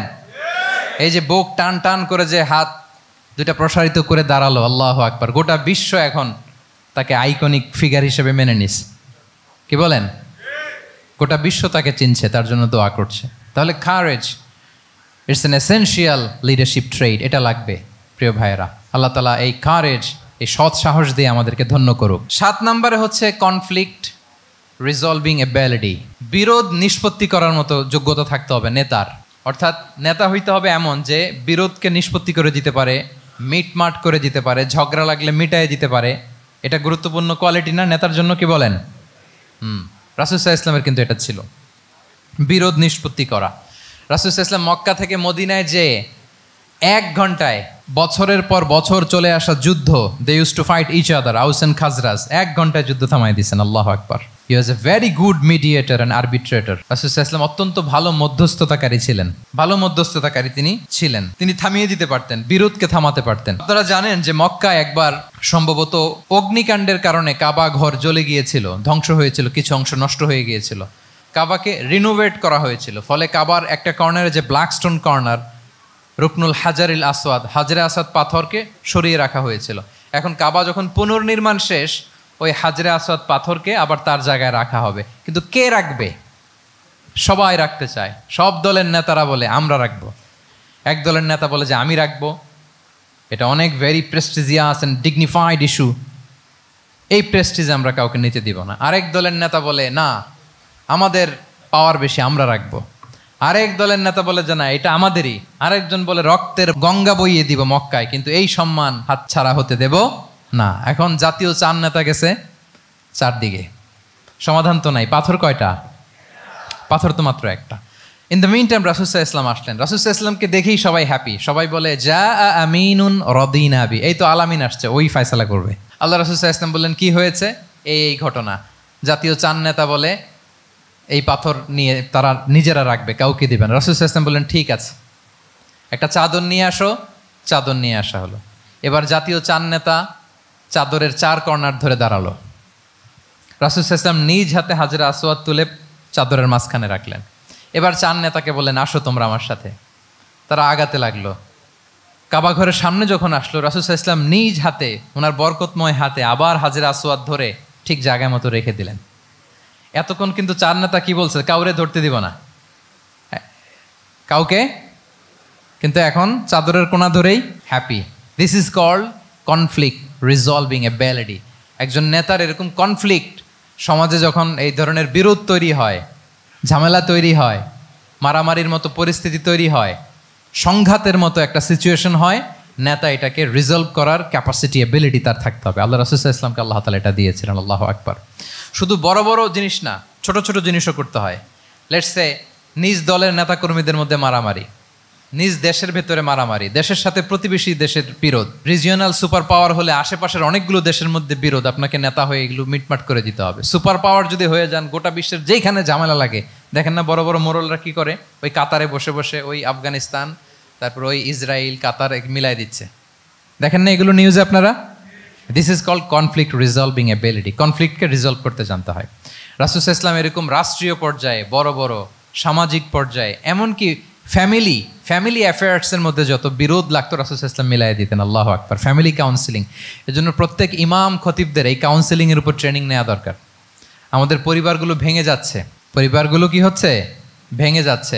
আমি পশ্চিমা দেশে আমাদের অনেক স্কলারদের দেখেছি যারা ইমাম এবং খতিব, তাদের আলাদা করে উইকলি 7 ঘন্টা 8 ঘন্টা 10 ঘন্টা এরকম রাখতে হয় ফ্যামিলি কাউন্সিলিংয়ের জন্য। যাদের মধ্যে বিরোধ, হাজব্যান্ড ওয়াইফের ঝামেলা চলতেছে, উনি কাউন্সিলিং করে, এটা খুব জরুরি। আল্লাহ রাসূল সাল্লাল্লাহু আলাইহি ওয়াসাল্লাম এটা করতেন, সাহাবাদের মধ্যে করতেন, ইভেন নিজের স্ত্রীদের মধ্যেও করতেন। সহিহ বুখারীতে এসেছে ওনার স্ত্রীদের মধ্যে 2টা গ্রুপ ছিল। পজিটিভলি নেন, 2টা গ্রুপ, আবার এটা ওই গ্রুপ মনে করেন না। অর্থাৎ মানবিক কারণে সামান্য যে জেলাসি থাকে এক স্ত্রীর সাথে আরেক স্ত্রীর, এটা তো খুব স্বাভাবিক। ওই ওনাদের মধ্যে একসাথে তো অ্যাট এ টাইমে খুব সম্ভবত 9 জন স্ত্রী বেঁচে ছিলেন। হাফসা রাদিয়াল্লাহু তাআলা আনহাকে কেন্দ্র করে একটা গ্রুপ, আয়েশা রাদিয়াল্লাহু তাআলা আনহাকে কেন্দ্র করে একটা গ্রুপ। তাদের মধ্যে অনেক কথাবার্তা, কিছু মানবিক কারণে যেগুলো হয়, এটা কিন্তু ছিল। রাসূল সাল্লাল্লাহু আলাইহি ওয়াসাল্লাম প্রায় ওনাদেরকে নিয়ে বসে এগুলো রিজলভ করে দিতেন। ওনার নিজের কন্যা ফাতেমা রাদিয়াল্লাহু তাআলা আনহার সাথে আলী রাদিয়াল্লাহু তাআলা আনহার যদি মনোমালিন্যের ঘটনা ঘটতো, এগুলো উনি রিজলভ করে দিতেন। এবং খুব কাছাকাছি ছিল কিন্তু ঘর। যারা মদিনায় মাআরিদুস সিরান নাবাবিয়া ওগুলোতে গিয়েছেন, দেখবেন যে রাসূল সাল্লাল্লাহু আলাইহি ওয়াসাল্লামের ঘরের পাশে অন্যান্য স্ত্রীদের ঘরগুলো একটার পর একটা, পাশেই ফাতেমা রাদিয়াল্লাহু তাআলা আনহার ঘর। একবার তিনি দুপুরবেলা ফাতেমা রাদিয়াল্লাহু তাআলা আনহার ঘরে গেলেন, যে দেখেন যে ঘরে আলী রাদিয়াল্লাহু তাআলা আনহু নেই। তো জিজ্ঞেস করলেন যে আইনা ইবনু আম্মি, কোথায় আলী, কোথায়? তো বললেন যে কানা বাইনি ওয়া বাইনাহু শাই, আমাদের মধ্যে একটু ঝগড়াঝাটি হয়েছে আর কি, মনোমালিন্য হয়েছে। ফাগাদাবানি, উনি একটু রেগে গেছেন আমার উপর। ফাখারাজা ফালাম ইয়াকিল ইনদি, প্রত্যেকদিন খাওয়ার পরে তো এখানেই কাইলুলা করে, আজকার ঘরে কাইলুলা করে নাই, কই যেন চলে গেছে। তো কোথায় গেল? রাসূল সাল্লাল্লাহু আলাইহি ওয়াসাল্লাম লোক পাঠালো, খুঁজে দেখো আলী কোথায়। আলী রাদিয়াল্লাহু তাআলা আনহু উনি মনের কষ্ট নিয়ে মসজিদে নববীর মধ্যে শুয়ে আছেন। রাসূল সাল্লাল্লাহু আলাইহি ওয়াসাল্লাম খুঁজতে খুঁজতে মসজিদে নববীর ভেতরে গেলেন, দেখলেন যে উনি যে শুয়ে আছে, ওনার গায়ের জামাটা এক পাশে পড়ে আছে আর বালুর মধ্যে ওনার শরীর পড়ে আছে। তো উনি ডাকলেন কুম ইয়া আবা তুরাব, কুম ইয়া আবা তুরাব, হে বালির বাবা আলী, বালির বাবা আলী, ওঠো ওঠো। মজা করে বললেন যে ইয়া আবা তরব, যেহেতু বালি লেগে আছে গায়ে, বালির বাবা আলী ওঠো। ওখান থেকে ধরে এনে ফাতেমা রাদিয়াল্লাহু তাআলা আনহার কাছে নিয়ে দুইজনকে পাশে বসিয়ে এই যে আবার মিটমাট। এটা ছিল রাসূল সাল্লাল্লাহু আলাইহি ওয়াসাল্লামের ডেইলি বেসিসে একটা অ্যাক্টিভিটি। কনফ্লিক্ট তিনি রিজলভ করে দিতেন। সহিহ বুখারীতে একটা অধ্যায় আছে কিতাবুস সুলহি ফিল বুখারীতে আছে কিতাবুস সুলহ, এটার নাম, অধ্যায়টার নাম হচ্ছে কিতাবুস সুলহ, মানে মীমাংসা করে দেওয়ার অধ্যায়। একটা পরিচ্ছেদ আছে, পরিচ্ছেদের নাম হচ্ছে বাবু কওলিল ইমামি লি আসহাবিহি ইযহাবু বিনা নুসলিহ বাইনাহুম। রাসূল সাল্লাল্লাহু আলাইহি ওয়াসাল্লাম প্রায় বলতেন যে আমাকে নিয়ে যাও, আমি মিলাই দিব। ঝগড়া ঝাঁটি মারামারির কথা শুনলে রাসূল সাল্লাল্লাহু আলাইহি ওয়াসাল্লামের বিখ্যাত ডায়লগ এটা। উনি বলতেন আরে ঝগড়া, ইযহাবু বিনা, আমি আছি না, আমার নিয়ে যাও, আমি মিলাই দিব। আমাকে নিয়ে যাও, আমি সংশোধন করে দিব। আল্লাহু আকবার। তাহলে কনফ্লিক্ট রিজলভিং এবিলিটি এটা একজন নেতার থাকা চাই। 8 নম্বরে হচ্ছে visionary. A leader should be futuristic. সময়ের আগে চলতে পারা, এটা নেতার কাজ। He should see beyond the boundary, out of the box. তাকে আউট অফ দ্য বক্স চিন্তা করতে হবে। কর্মীরা যদ্দূর দেখে এরপর থেকে নেতা দেখা শুরু করবে, তখন সেই হয়ে উঠবে নেতা। এটাকে বলে ভিশনারি। এই ট্রেটটা একটা লিডারশিপ ট্রেট, খুব গুরুত্বপূর্ণ লিডারশিপ ট্রেট, মানে ফারসাইটেডনেস থাকা, দূরদর্শিতা থাকা, ফিউচারিস্টিক অ্যাটিটিউডের হওয়া, সময়ের আগে চলতে পারা, মানে আগ থেকে আন্দাজ করতে পারা। রাসূল সাল্লাল্লাহু আলাইহি ওয়াসাল্লামের মধ্যে এটা ছিল। কেমন ছিল? ওনার দুই একটা উক্তি আমি কয়েকটা হাদিস শেয়ার করি। তিনি বলতেন ইন্নাল্লাহা যাওয়ালি আল আরদা ফারাআইতু মাশআরিকাহা ওয়া মাগারিবাহা ওয়া ইন্না মুলকা উম্মতি সায়াবলুগু মুলকুহা মা যুবিয়ালি মিনহা। আল্লাহ তাআলা এই পৃথিবীটাকে ফোল্ড করে ছোট রেপ্লিকা বানিয়ে আমার সামনে তুলে ধরেছেন। ফারাআইতু মাশারিকাহা ওয়া মাগারিবাহা, আমি পৃথিবীর প্রাচ্য পাশ্চাত্য সবটুকুন দেখেছি। আর আমি যদ্দূর দেখেছি ঠিক তদ্দূর জায়গায় আল্লাহ তাআলা লা ইলাহার বাণী পৌঁছে দিবে। পৃথিবীতে এমন কোনো জায়গা আছে যেখানে লা ইলাহার ধ্বনি উচ্চারিত হয় না? এমন কোনো জায়গা নেই। তার মানে ফিউচারিস্টিক। সে 1400 বছর আগের কথা, যে পৃথিবীর আনাচে কানাচে কোথাও বাকি থাকবে না, সব জায়গায় ইসলাম পৌঁছে যাবে। অন্য জায়গায় বললেন লায়াবলাগান্না হাযাল আমরু মা বালাগাল লাইলু ওয়ান নাহার ওয়ালা ইয়াতরুকুল্লাহু বাইতা মাদার ওয়ালা ওয়াবার ইল্লা আদখালাহুল্লাহু হাযাদ দ্বীন। এই ইসলাম যেখানে দিন হয়, রাত হয়, পৃথিবীর যেখানে দিন রাত্রি সংঘটিত হয়, সব জায়গায় পৌঁছবে। এমন কোনো কাঁচা ঘর, পাকা ঘর, কোনো জঙ্গল, কোনো পাহাড়, কোনো ভূখণ্ড, এই পৃথিবীতে কোনো এমন কোনো জনপদ থাকবে না যেখানে ইসলামের বাণী পৌঁছবে না। সব জায়গায় পৌঁছে যাবে। আল্লাহু আকবার। তাহলে এটা হচ্ছে ফিউচারিস্টিক অ্যাটিটিউডের ব্যক্তিত্ব হওয়ার কারণে তিনি এমনটি বলেছেন। আগাম বুঝে ফেলতেন। আপনারা হুদাইবিয়ার সন্ধির কথা জানেন না? হুদাইবিয়ার ট্রিটির কথা শুনেছেন না? 1400 সাহাবা গিয়েছিলেন ওমরা করতে, ওরা ওমরা করতে দিবে না, সন্ধি করো। তো কি সন্ধি? বলে যে রসুলুল্লাহ লেখা যাবে না, মুহাম্মদ রসুলুল্লাহ, নো রসুলুল্লাহ, রসুলুল্লাহ কাটো। সাহাবিরা বলে আমরা কাটতে পারবো না। রাসূল ইসলাম বললেন না না, কেটে ফেলো। কাটা হলো। এই বছর ওমরা করতে পারবো না, সাহাবারা বলে আমরা মানি না। রাসূল ইসলাম বললেন এটাও মেনে নাও। আগামী বছর আসবা ওমরা করতে, থাকতে পারবা মাত্র 3 দিন। কয়দিন? সাহাবিরা বলে অসম্ভব, এটা আমাদের ভূখণ্ড, আমরা যতদিন মনে চায় থাকবো। রাসূল ইসলাম বললেন না না, বাদশেদ না, মেনে নাও। মক্কা থেকে কোনো লোক মদিনায় গেলে আমাদেরকে মক্কায় ফেরত দিতে হবে, কিন্তু মদিনা থেকে কেউ মক্কায় আসলে আমরা ফেরত দেব না। দেখছেন ক্লজগুলো? দেখছেন একটার পর একটা, সবগুলো কাফিরদের পক্ষে যায়। কোনো সাহাবা রাজি হচ্ছেন না, কিন্তু আল্লাহ রাসূল সাল্লাল্লাহু আলাইহি ওয়াসাল্লাম কি বলেন? মেনে নাও, রাজি। কারণ সাহাবারা তো অতটুক দেখতে পারতেছে না। বলেন 3 তালা উপর থেকে, 3 তালা ভবন থেকে একজন মানুষ যদ্দূর দেখে, 30 তালা ভবনের উপর থেকে কি ওইরকমই দেখে? পানোরামিক ভিউ দেখে, সে অনেক বড় করে দেখে। আর 3 তালা উপর থেকেই সামান্য কিছু দেখে। রাসূল সাল্লাল্লাহু আলাইহি ওয়াসাল্লাম অনেক দূর দেখতে পাচ্ছিলেন। তিনি চিন্তা করলেন কিছু বছর যদি আমাদের মধ্যে দাঙ্গা হাঙ্গামা যুদ্ধ বন্ধ থাকে, আমরা গ্লোবালি ইসলামকে ছড়াই দিতে পারবো। শান্তভাবে মদিনাতে একটা স্ট্রং ইসলামিক কমিউনিটি আমরা তৈরি করতে পারবো। আল্লাহু আকবার। এবং তিনি দেখতে পাচ্ছিলেন ইন্না ফাতাহনা লাকা ফাতহাম মুবিনা। এই হুদাইবিয়ার এই চুক্তি, যেটা আদতে অ্যাপারেন্টলি মনে হচ্ছে সব আমাদের বিপক্ষে যায়, আসলে এইটাই আমাদেরকে ভূমি ধস জয় এনে দিবে। আল্লাহু আকবার। এবং সেটাই হয়েছে। 9 নাম্বার হচ্ছে রেজিলিয়েন্স। এটা একটা চমৎকার লিডারশিপ ট্রেট। রেজিলিয়েন্স মানে সংকট কাটিয়ে ঘুরে দাঁড়াবার সামর্থ্য, মানে যাকে কেউ থামাতে পারে না। আনস্টপেবল, আনস্টপেবল, কোনো কিছু তাকে থামাতে পারে না। লেগে থাকার মানসিকতা, টিকে থাকার মানসিকতা, সহজে হার না মানা, আবার ঘুরে দাঁড়ানো, এটার বলে রেজিলিয়েন্স। এই ক্যাপাসিটি, এই কোয়ালিটি রাসূল সাল্লাল্লাহু আলাইহি ওয়াসাল্লামের মধ্যে ছিল। হি ওয়াজ আনস্টপেবল, হ্যাভিং আনবিলিভেবল সাবর। কোনো কিছু রাসূল সাল্লাল্লাহু আলাইহি ওয়াসাল্লামকে থামাতে পারে নাই। পেরেছে? বলেন পেরেছে কেউ থামাতে? ছোটবেলা থেকে স্ট্রাগল করে একটার পর একটা স্ট্রাগল ফেস করে বড় হয়েছেন। জন্মের আগেই তো ওনার পিতাকে আল্লাহ তাআলা উঠিয়ে নিলেন। তার মানে বাবাকে নিজ চোখে এই দুনিয়াতে আমাদের প্রিয় নবীজি দেখে যান নাই। আল্লাহ রাসূল সাল্লাল্লাহু আলাইহি ওয়াসাল্লাম ওনার বাবাকে পিতাকে দেখছেন? দেখেন নাই। ওনাদের আমেনা এবং আব্দুল্লাহ, ওনাদের সংসার ছিল মাত্র সপ্তাহখানেক, 1 সপ্তাহ সংসার। এই সপ্তাহখানেকের সংসারেই আল্লাহ তাআলা রাসূল সাল্লাল্লাহু আলাইহি ওয়াসাল্লামকে ওনার মায়ের পেটে পাঠিয়েছেন। আব্দুল্লাহ চলে গেলেন ব্যবসায়, ফিরে আসার পথে ওখানেই মারা গেলেন, ইয়াসরিবে। তার মানে জন্মের আগেই বাবাকে হারালেন, ইয়াতিম হয়ে দুনিয়াতে আসলেন। এরপরে মাকে হারালেন, এরপরে দাদাকে হারালেন, এরপরে চাচাকে হারালেন। Physically, mentally torture, emotionally traumatise করার যত ধরন আছে কাফিররা করেছে, কোনো কিছু রাসূল সাল্লাল্লাহু আলাইহি ওয়াসাল্লামকে থামাতে পেরেছে? ওনার লাইফ থ্রেট ছিল। হিজরতের রাতে তো আল্লাহ তাআলা বললেন আজই যেতে হবে, না হলে হত্যার ষড়যন্ত্র হচ্ছে, ব্ল্যাক ম্যাজিক করা হয়েছে। রাসূল সাল্লাল্লাহু আলাইহি ওয়াসাল্লাম খাসির মাংস, খাসির যে বাজুর মাংস, এটা পছন্দ করতেন। খাইবারে এক ইহুদি নারী এই খাসির মাংসের মধ্যে বিষ মিশিয়ে, পয়জন দিয়ে রাসূল সাল্লাল্লাহু আলাইহি ওয়াসাল্লামকে খাইয়েছিল হত্যার জন্য, একটার পর একটা। বলেন রাসূল সাল্লাল্লাহু আলাইহি ওয়াসাল্লামের মিশন থেকে এক চুল পরিমাণ ওনাকে পেছনে নেওয়া গিয়েছে? He was unstoppable. This is called resilience. একজন নেতার মধ্যে এই রেজিলিয়েন্ট মানসিকতা থাকতে হবে যে আমাকে কেউ থামাইতে পারবে না, আমরা আমাদের মঞ্জিলে মকসুদে যাবই, এই মেন্টালিটির হইতে হবে। এটা হচ্ছে একটা লিডারশিপ ট্রেট, রেজিলিয়েন্ট। 10 নম্বরে হচ্ছে স্ট্র্যাটেজিক লিডারশিপ। নেতার কৌশলী হতে হয়। তার যেই লক্ষ্য, মিশন, ভিশন, এটা সে সুকৌশলে আদায় করে নেবে। শুধু স্ট্র্যাটেজি নিয়ে, রাসূল সাল্লাল্লাহু আলাইহি ওয়াসাল্লামের স্ট্র্যাটেজি নিয়ে সুদীর্ঘ আলোচনা হতে পারে। আমি 2-1টা স্ট্র্যাটেজির কথা বলি, 2-1টা ওয়ার স্ট্র্যাটেজি। যুদ্ধের ময়দানে উনি কি স্ট্র্যাটেজি অবলম্বন করতেন দেখেন। উনি যুদ্ধের ডিস্ট্রাকশনকে, ক্যাজুয়ালিটি মিনিমাইজ করবার জন্য ওনার নির্দেশনা থাকতো, খবরদার কোনো নারীর গায়ে হাত তুলো না যুদ্ধের ময়দানে, শিশুর গায়ে হাত তুলো না, কোনো পাদ্রীর গায়ে হাত তুলো না, উপাসনারত যে সন্ন্যাসীরা আছে তাদের গায়ে হাত তুলো না, ওই এলাকার গবাদি পশুগুলোকে মেরো না, গাছপালা ধ্বংস করো না, যারা তোমাদের বিরুদ্ধে তলোয়ার ধরেনি তাদেরকে অ্যাটাক করো না। আল্লাহু আকবার, হোয়াট এ স্ট্র্যাটেজি! এবং যুদ্ধ চলাকালীন সময়ে সব সৈনিককে উনি এক জায়গায় মোতায়েন করতেন না, 5 ভাগে ভাগ করে নিতেন। ডান পাশে মাইমানা, বাম পাশে মাইসারা, সামনে হচ্ছে মুকাদ্দিমাতুল জাইশ, মাঝখানে কালব, পেছনে খালফ। এইভাবে 5টা ব্যাটালিয়নে ভাগ করে তারপরে তিনি যুদ্ধ পরিচালনা করতেন। What a war strategy! বদরের যুদ্ধে যখন পৌঁছলেন মদিনা থেকে 130 কিলোমিটার দূরে, দূরে আফসা দেখা যায়, মরিচিকার মধ্যে দেখা যায় ওই যে মুশরিকরা ওখানে আসছে, কিন্তু তারা কতজন এটা তো বোঝা যায় না।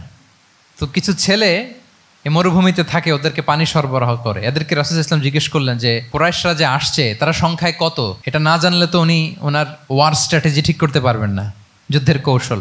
তো এরা বলে নাহনু লা নাদরি, আমরা জানি না কত। এখন এটা কিভাবে তিনি বের করবেন?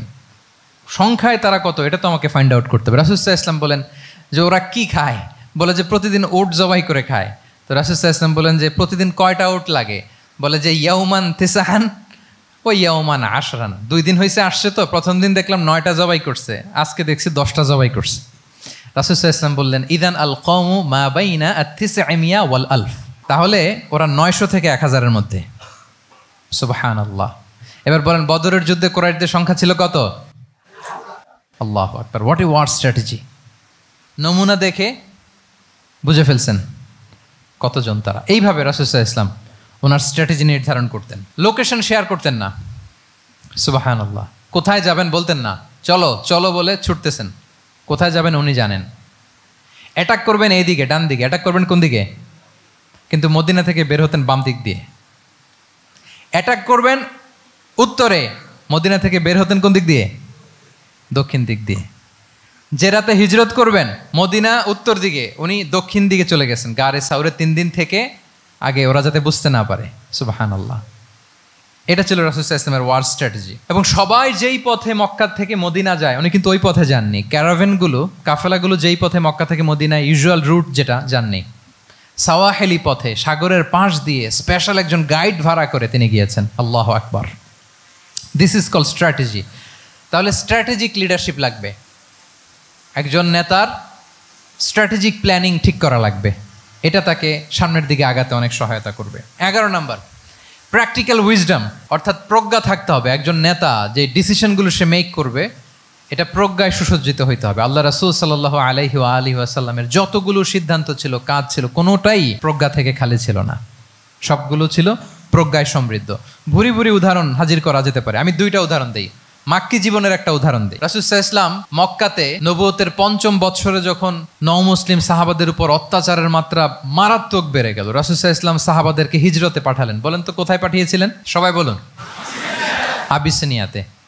বর্তমান ইথিওপিয়া, ইরিত্রিয়া, ওই এরিয়াতে, আবিসিনিয়াতে তিনি পাঠালেন। বললেন যে দেয়ার ওয়াজ এ জাস্ট কিং আসহামা নেগাস। বললেন যে ওখানে আবিসিনিয়াতে যাও, ওখানে আসহামা নামে নাজ্জাশী একজন বাদশাহ আছে, খুব ভালো। তাদেরকে পাঠালেন নবুয়তের ৫ম বছরে। যেতে লাগলো, এক এক সময় এক এক সাহাবি যায়, যে ওখানে বড় একটা বেস তৈরি হলো, মুসলিম কমিউনিটি তৈরি হলো। এরপর ১৩ বছর পরে মাক্কি জিন্দিগির ১৩ বছর শেষ করে নবুয়তী রাসূল ইসলাম কোথায় চলে গেলেন? মদিনায়। মদিনায় যে রাসূল ইসলাম একটা ইসলামী স্টেট তিনি প্রতিষ্ঠা করলেন। প্রথম হিজরি যায়, দ্বিতীয় হিজরি যায়, একটার পর একটা যুদ্ধ যায়, মুসলিম কমিউনিটি বাড়ে, কমপ্লিট ইসলামিক স্টেট হয়ে যায়। কিন্তু ওই আবিসিনিয়া থেকে ওই গ্রুপ আর ফিরে না। নবুয়তের ৫ম বৎসরে যে গ্রুপকে রাসূল ইসলাম জাফর ইবনে আবু তালেবের নেতৃত্বে আবিসিনিয়ায় পাঠিয়েছিলেন, তারা মদিনায় কোন হিজরিতে আসছে জানেন? এইটা যদি কেউ উত্তর দিতে পারে তাহলে বুঝবো he is very genius in সিরাত। নবম, সপ্তম, মাশাআল্লাহ। কয়জন বলছে? এটা জানতেন? কে কে হাত তোলেন? মাশাআল্লাহ, অনেক জিনিয়াস আছে তো এখানে। হ্যাঁ, লটস অফ জিনিয়াস, মাশাআল্লাহ, মাশাআল্লাহ, তাবারাকাল্লাহ। জি, সপ্তম হিজরিতে এসেছিলেন জাফর ইবনে আবি তালেবের নেতৃত্বে। এখানে হিকমা, রাসূল ইসলামের উইজডমের ব্যাপারটা হচ্ছে, রাসূল ইসলাম আছেন মদিনাতে, একের পর এক কোরআনের আয়াত নাজিল হচ্ছে, আহকামগুলো সাহাবারা প্র্যাকটিস করতেছে, মসজিদে নববী হলো, ইসলামিক স্টেট হলো, বদরের যুদ্ধ হলো, ওহুদ হলো, খন্দক হয়ে গেল, সব হয়ে যায়। কিন্তু ওনারা ফিরেন না কেন? ওনারা ফিরলেন সেই সপ্তম হিজরিতে খায়বার বিজয়ের পরে। এবং যেদিন জাফর ইবনে আবি তালেব আবিসিনিয়া থেকে সবাইকে নিয়ে ফিরলেন, রাসূল ইসলাম এত খুশি হলেন, উনি বললেন বি আইয়িহিমা আনা লা আদরি বি আইয়িহিমা আনা আফরাহ বি ফাতহি খাইবার আও বি কুদুমি জাফর। আজকে কোনটাতে আমি বেশি হ্যাপি আমি জানি না, আমার ভাই জাফরকে পেয়ে নাকি খাইবার বিজয়ের কারণ। আমি কনফিউশনে পড়ে গেছি যে এইটাতে বেশি খুশি হইলাম নাকি ওইটাতে। এর কারণ হচ্ছে রাসূল ইসলাম অপেক্ষা করতেছিলেন যে মদিনা এই স্টেটটাকে আগে ইন্টারনাল এবং এক্সটার্নাল যত থ্রেট হতে পারে সবগুলো থেকে আগে সেফ জোন বানাতে হবে। এমনও হতে পারে মদিনা হাতছাড়া হয়ে যেতে পারে। মদিনা যদি হাতছাড়া হয়, মদিনা থেকেও যদি আমার হিজরত করা লাগে, আমি কই যাব? ওইটারে সেকেন্ড বেস, প্ল্যান বি হিসেবে রেখে দিছিলেন যে জাফর তুমি আইসো না, তুমি থাকো, নতুন নতুন যা আয়াত আসবে আমি সাহাবি দিয়ে এই বিধানগুলো পাঠাবো, ওখানে প্র্যাকটিস করতে থাকো, ইউ উইল বি ফাইন দেয়ার, থাকো, আশা লাগবে না।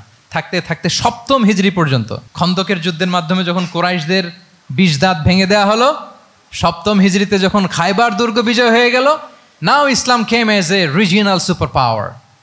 রাসূল ইসলাম বুঝলেন আর ইন্টারনাল থ্রেটও নাই, এক্সটার্নাল থ্রেটও নাই, এবার আর কোনো টেনশন নাই। জাফর ইবনে আবি তালেবকে চিঠি পাঠালেন, তিনি বিশাল বাহিনী নিয়ে মুসলিমদেরকে নিয়ে তিনি ব্যাক করলেন মদিনাতে। আল্লাহু আকবার। This is call wisdom, practical wisdom. রাসূল ইসলামের এইভাবে এমন কোনো সিদ্ধান্ত নাই যেটার পেছনে প্রজ্ঞা ছিল না, প্রত্যেকটা সিদ্ধান্ত ছিল প্রজ্ঞায় সুসজ্জিত। আমরা যদি মদিনার একটা উইজডমের কথা খেয়াল করি, খুব সংক্ষেপে বলি, মদিনাতে আল্লাহ রাসূল সাল্লাল্লাহু আলাইহি ওয়া আলিহি ওয়াসাল্লাম, মদিনার সোসাইটিতে মুনাফিক কারা বলেন তো? এটা কি রাসূল ইসলাম জানতেন না? জানতেন কিনা বলেন? এই জানাটা কি ধারণা বেজ, মানে মনে হয় ও মুনাফিক এরকম, নাকি গাইডেড বাই ওয়াহি, গাইডেড বাই রেভেলেশন? স্বয়ং আল্লাহ তাআলা জানিয়ে দিয়েছেন। এরপরও কোনোদিন রাসূল ইসলাম মানুষের সামনে কাউকে মুনাফিক বলে পরিচয় করিয়ে দেন নাই। মদিনার সোসাইটিতে কেউ জানতো না, বুঝতে পারতো আচরণ মুনাফিকের মতো, কিন্তু রাসূল ইসলাম কখনো বলেন নাই যে ও মুনাফিক। কখনো বলছেন? বলেন নাই। চিন্তা করছেন? আমরা তো কথায় কথায় ফেসবুকে মন মতো না হইলে কি লিখি? বেসড অন অ্যাজাম্পশন, আমার মন মতো হয় নাই, ও মুনাফিক। কিন্তু ওহী দ্বারা সুনিশ্চিত হয়েও রাসূল ইসলাম কাউকে মুনাফিক বলে অ্যাড্রেস করেন নাই। আল্লাহু আকবার। কেন করেন নাই? মুসলিম সাহাবারা চটে যাবে, মুনাফিকদেরকে হত্যা করবে। তখন মুশরিকরা, কোরাইশরা, ইহুদিরা কি বলবে? যে মুহাম্মদের অনুসারীরা একে অন্যকে হত্যা করে। কারণ মুনাফিকরা তো অন্য সাহাবীদের মতো তারাও মসজিদে নববীতে এসে রাসূল সাল্লাল্লাহু আলাইহি পেছনে নামাজ পড়তো। অ্যাপারেন্টলি দেখতে তো তারাও মুমিন, দেখতে তারাও কি মুমিন। কখনো রাসূল ইসলাম বলেন না। তবে হুযায়ফা ইবনুল ইয়ামান রাদিয়াল্লাহু তাআলা আনহু নামে একজন সাহাবী, উনি মদিনার গোয়েন্দা বিভাগের প্রধান ছিলেন রাসূল সাল্লাল্লাহু আলাইহি ওয়াসাল্লামের, উনাকে বলে গিয়েছিলেন কারা কারা মুনাফিক। নামের লিস্টটা অ্যাজ এ রেফারেন্স শুধু ওনাকে বলেছিলেন, আর কাউকে বলেন নাই। এজন্য ওমরে ফারুক রাদিয়াল্লাহু তাআলা আনহু যখন মদিনার খলিফা, তখন তিনি কেউ মারা গেলে ওনাকে যখন জানাজার ইমামতির জন্য বলা হতো, উনি দেখতেন যে ওই জানাজায় হুযায়ফা গিয়েছে কিনা। যদি হুযায়ফা ইবনুল ইয়ামান ওখানে যেতেন, উনি ওই নামাজের ইমামতি করতেন। আর যদি দেখতেন ওইখানে হুযায়ফা নাই, ওইখানে ওমরও নাই রাদিয়াল্লাহু তাআলা আনহু, আল্লাহু আকবার, তিনি কৌশলে পাশ কাটিয়ে বলতেন অন্য কেউ এই নামাজের ইমামতি করে দাও, আমি যাব না। আল্লাহু আকবার। তাহলে রাসূল সাল্লাল্লাহু আলাইহি ওয়াসাল্লামের উইজডম দেখেন, তিনি কমিউনিটির মধ্যে ইউনিটি ধরে রাখার জন্য কখনো মুনাফিকদের নাম বাই নেম তাদেরকে চিনতেন, কখনো ডিসক্লোজ করেন নাই। আল্লাহু আকবার, দিস ইজ কল্ড উইজডম। 12 নম্বর হচ্ছে লাস্ট পয়েন্ট হচ্ছে succession management. A good leader produces a good leader, a true leader produces a true leader. একজন ভালো নেতা সে ভালো নেতা তৈরি করে, কি বলেন? একজন যোগ্য নেতা আরো যোগ্য উত্তরসূরি তৈরি করে, ঠিক কিনা বলেন? আমি শুধু নেতা, নেতৃত্বের সব গুণ আমার মধ্যে খালি হাবুডুবু খায়, আমি কাউরে নেতা বানাতে পারলাম না, তো আমি চলে যাওয়ার পরে আমার দল চালাবে কে? আমার দেশ চালাবে কে? এই উম্মাকে নেতৃত্ব দিবে কে? রাসূল সাল্লাল্লাহু আলাইহি ওয়াসাল্লাম নিজে যেমনি অনুসরণীয় নেতা ছিলেন, অনুকরণীয় নেতৃত্ব দিয়েছেন, তিনি এরকম নেতৃত্ব তৈরিও করে গিয়েছেন, ঠিক কিনা বলেন? আল খোলাফা আর রশিদিন আল মাহদিন, তাদের কথা যদি খেয়াল করেন, আবু বকর রাদিয়াল্লাহু তাআলা আনহুর ব্যাপারে তো ওনার প্রচ্ছন্ন কিছু ইঙ্গিতও ছিল। ওনার অবর্তমানে নামাজ পড়িয়েছে কে মসজিদে নববীতে? আবু বকর রাদিয়াল্লাহু তাআলা আনহু। ওনার হজ পালনের আগে হজের জন্য পাঠিয়েছিলেন কাকে? নবম হিজরিতে আবু বকর রাদিয়াল্লাহু তাআলা। এগুলো ছিল প্রচ্ছন্ন ইঙ্গিত। এবং সাকিফায়ে বনু সাঈদাতে ওমরে ফারুক বললেন যে আপনাকেই আমরা নেতা মানি, সবাই এক বাক্যে মেনে নিল। আজও ওই জায়গাটা মসজিদে নববীর এক পাশে সাকিফায়ে বনু সাঈদার বড় সাইনবোর্ড আছে, ওখানে বিকেলবেলা আনসারি সাহাবারা বসে গল্প করতেন। ওই জায়গাতে আবু বকর রাদিয়াল্লাহু তাআলা আনহুর খলিফা নির্বাচনের ব্যাপারটা ঘটেছিল। উনি ওসিয়ত করে গিয়েছিলেন ওমরে ফারুক রাদিয়াল্লাহু তাআলা আনহু খলিফা হবেন। ওমরে ফারুককে যখন অ্যাসাসিনেশন করা হলো, উনি একটা প্যানেল করে দিয়ে গেলেন। সেখান থেকে ওসমান রাদিয়াল্লাহু তাআলা আনহু হলেন। ওসমান রাদিয়াল্লাহু তাআলা আনহুর হত্যা পরবর্তী উদ্ভূত পরিস্থিতিতে আলী রাদিয়াল্লাহু তাআলা আনহু হলেন। একজনের চেয়ে আরেকজন শ্রেষ্ঠ, একজনের চাইতে আরেকজনের মানাকে অসাধারণ, অসাধারণ। এই যে নেতৃত্ব রাসূল সাল্লাল্লাহু আলাইহি ওয়াসাল্লাম এটা জীবদ্দশায় তৈরি করেছেন। যার যেখানে ক্যাপাসিটি দেখেছেন তাকে ওই দিকে উদ্বুদ্ধ করেছেন। যার মধ্যে যুদ্ধের ব্যাপারে জ্ঞান দেখেছেন তাকে যুদ্ধের সেনাপতি বানিয়েছেন। Khalid bin Walid, chief of the Muslim military, মুসলিম বাহিনীর সেনাপ্রধান ছিলেন কে? খালিদ বিন ওয়ালিদ। ওনার দিয়ে কখনো কবিতা লিখতে পাঠাইছেন রাসূল সাল্লাল্লাহু আলাইহি ওয়াসাল্লাম, কিন্তু হাসান বিন সাবিতকে দিয়ে কি করছেন? শুধু কি কবিতা লেখানো, ওনার মিম্বরের পাশে মসজিদে নববীতে আরেকটা মিম্বর বানাই দিয়েছেন, স্টেজ, যে তুমি এখানে দাঁড়িয়ে এমন জ্বালাময়ী কবিতা লিখবে যেন গুজবাম হয় মুসলমানদের, জেহাদের ময়দানের জন্য ঝাঁপিয়ে পড়ে। তাহলে খালিদ বিন ওয়ালিদকে দিয়ে এক কাজ করিয়েছেন, হাসান বিন সাবিতকে দিয়ে আরেক কাজ করিয়েছেন। মুআয ইবনে জাবাল রাদিয়াল্লাহু তাআলা আনহু প্রশাসনিক কার্যক্রম ভালো বুঝতেন। মদিনা রাষ্ট্রের সবচাইতে বড় সিনিয়র আমলা ছিলেন মুআয ইবনে জাবাল, ইয়ামানের গভর্নর করে পাঠিয়েছেন। ওনার এটাতে যোগ্যতা ছিল। যার যেখানে তিনি প্রতিভা দেখেছেন ইসলামের কল্যাণে, রাসূল সাল্লাল্লাহু আলাইহি ওয়াসাল্লাম ওই প্রতিভাগুলোকে কাজে লাগিয়েছেন। এইভাবে ওনার সাকসেশন ম্যানেজমেন্টকে উনি গড়ে তুলেছেন। ফলে ওনার পরবর্তীতে বছরের পর বছর ইসলামী নেতৃত্বের হাল ধরতে মুসলিম উম্মার বেগ পেতে হয় নাই, ঠিক কিনা বলেন? তাহলে a good leader, a true leader produces a good leader. একজন সফল নেতা সে এরকম আরো অনেক সফল নেতৃত্ব তৈরি করে যায়, তাহলেই তার নেতৃত্ব সামনের দিকে আগাতে থাকে। 12টা জিজ্ঞেস করলে বলা যাবে? হ্যাঁ, নোট করে রাখছেন বোধহয় না? খুব খুশি হয়েছে আমি, মাশাআল্লাহ। শ্রোতা যদি ভালো হয়, শ্রোতা যদি দেখি যে না আমার সাথে সাথে মাথা নাড়ায়, রেসপন্স করে, উত্তর দেয়, তখন কথা বলতেও ভালো লাগে। মানে এত গরমের মধ্যে, এত কষ্টে, অল আর সোয়েটিং, বাট এত মনোযোগের সাথে আপনারা শুনেছেন। আল্লাহ তাআলা আপনাদেরকে কবুল করুক। যুগোপযোগী নেতৃত্ব তৈরি করবার জন্য রাসূল সাল্লাল্লাহু আলাইহি ওয়াসাল্লামের এই যে লিডারশিপ ট্রেট, লিডারশিপ ফিচার্স, লিডারশিপ কোয়ালিটি, ওনার যে নেতৃত্বের ধরন আমরা জানলাম, এগুলো থেকে আমাদের অনেক শেখার আছে, অনেক নেয়ার আছে। আমরা চাইবো আমাদের আগামী নেতৃত্ব আল্লাহ রাসূল সাল্লাল্লাহু আলাইহি ওয়াসাল্লামের এই লিডারশিপ ট্রেট থেকে উপকৃত হবে। তারা এগুলো স্টাডি করবে, এখান থেকে তারা তাদের নিজেদের নেতৃত্বকে সাজাবে। আল্লাহ তাআলা আমাদের সবাইকে কথাগুলো বোঝা আর আমল করার তৌফিক দান করুক। আমি আবারও মিনার চট্টগ্রাম বিশ্ববিদ্যালয়কে অন্তরের অন্তঃস্থল থেকে শুভেচ্ছা জানাই এরকম চমৎকার প্রোগ্রামের আয়োজন করবার জন্য। ইউনিভার্সিটি অথরিটিকে আমি শুভেচ্ছা জানাই এবং আমার মাথার তাজ সম্মানিত শিক্ষক মণ্ডলীকে শুভেচ্ছা জানাই এবং প্রিয় শিক্ষার্থী বন্ধুদেরকে আবারও প্রাণঢাল অভিনন্দন জানিয়ে রাসূল সাল্লাল্লাহু আলাইহি ওয়াসাল্লামের নেতৃত্বের উপর প্রফিটিক লিডারশিপ টপিকে এই আলোচনা আমি এখানেই শেষ করছি। হাযা মা ইনদি ওয়াল ইলমু ইনদাল্লাহি আলাইহি তাওয়াক্কালতু ওয়া ইলাইহি উনীব। ওয়াসসালামু আলাইকুম ওয়া রাহমাতুল্লাহি ওয়া বারাকাতুহু।